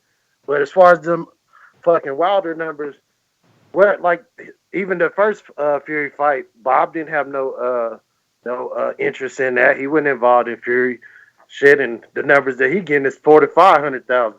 And these guys calling in like they know something that we don't know here in America. You over there in that little island, dude, you hear shit third hand. They talking about, oh, it's a flop. You ain't even heard a number. So if it come out and say 500,000, they're going to say, oh, no, it didn't do that. It just, no matter what it do, they're going to hate on the champ. That's why Wilder keep knocking out guys. These guys are so desperate that AJ about to get knocked out again that all they can do is find a little bit of thing to grasp on to try to get Tyson Fury. So when AJ get knocked out and then Wilder knock out Tyson Fury, hopefully we don't hear from these UK guys except they Twitter typing that they do in the chat. So they all tough in the chat. Now they calling in because AJ about to lose. We got a couple more days to deal with them. Just hang on, guys. We can do this. They'll be gone in like 4 days once Ruiz flatline AJ. And Ness, quit hating on Crawford. You always talk about resume. What's Danny's biggest win at welterweight? The guy you had on the show, Paulie Malignaggi. He never beat a champion at welterweight. So don't be hating. Cut it. Smart money. Talk to me. What up, Smart Money? Hey, who you got this weekend, man? Cause you good at betting. Who you got this weekend?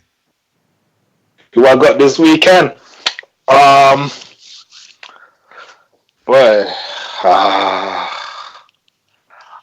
I want Ruiz to win the fight, but that referee that they got, I'm not too sure, man. I think Josh is gonna jab and hold him for the whole fight and just sneak a decision out of this one. Who you lot got?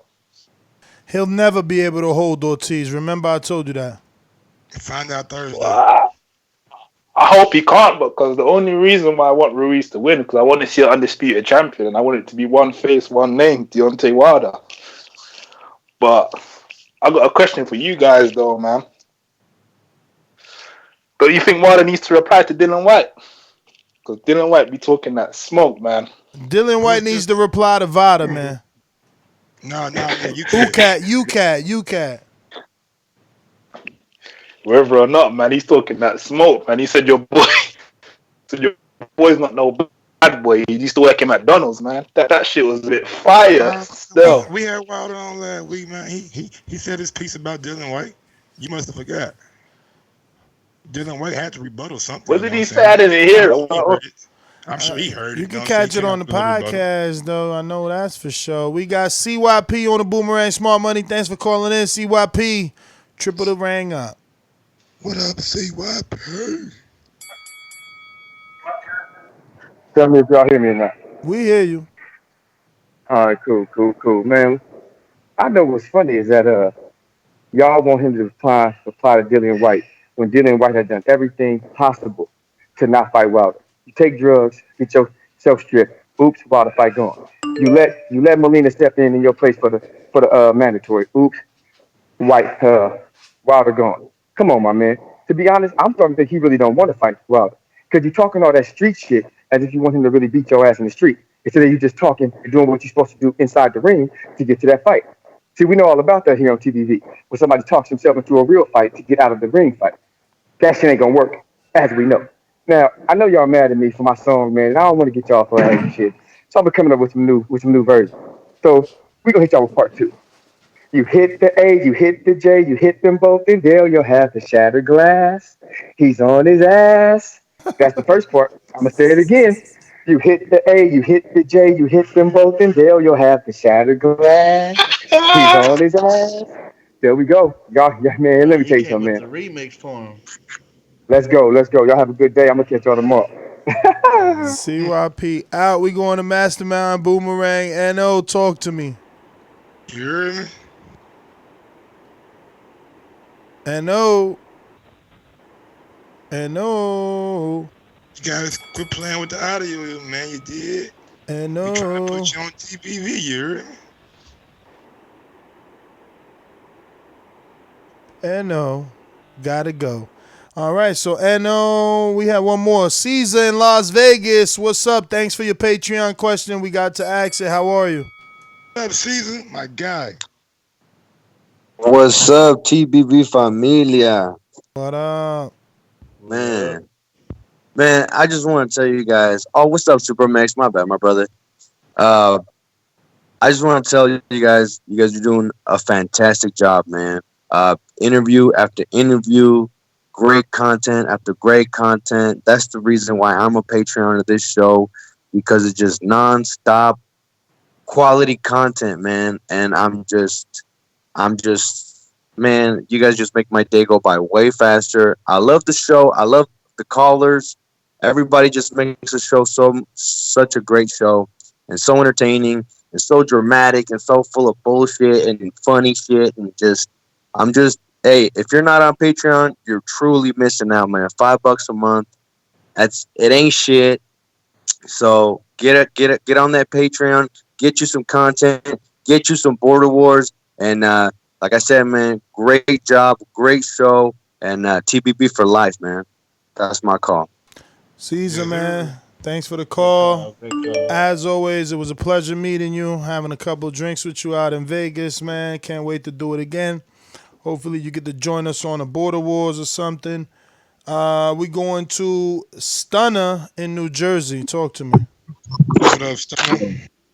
What up, Mike? What up, Ness? What up? No, I do. Cap for the UK.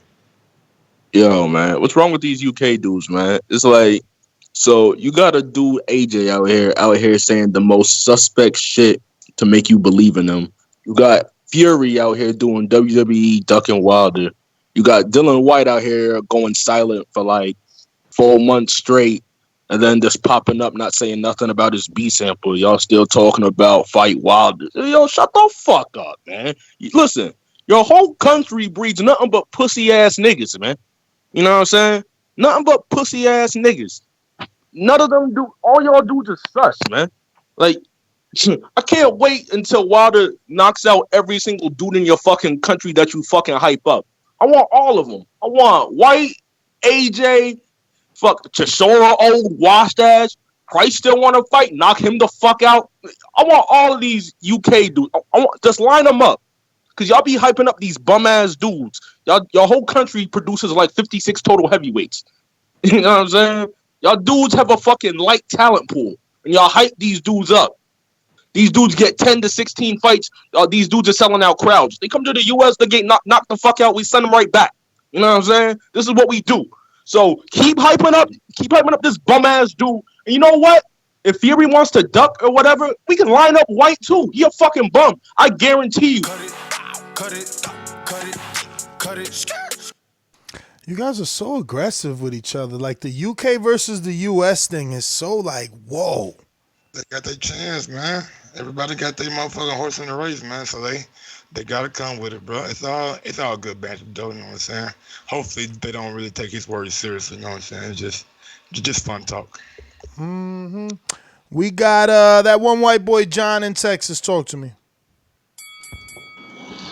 What up, John? What's up, guys? What up, Supermax? I didn't get to listen to a whole lot of the podcast today. Sometimes I don't get to listen to it. I got other things going on. But the best part about the Boxing Voice is tomorrow I can probably do something on my own, so I get to plug in and listen to the show again. And I know it was fire because they had Bob Arum on and they had Polly on too. And I mean, y'all got to smash the thumbs up. If y'all the type of people to smash the thumbs down because they're hating on your fighter or something like that, not even hating, just bringing some news to y'all that we all want to hear. We're here listening to it. So while you're there, hit the like button because we're trying to grow the channel. Ness and Mike and a few others out there is putting in that work. And y'all should go to Patreon for real. $5 a month, just what Caesar said. And it's easy, bro.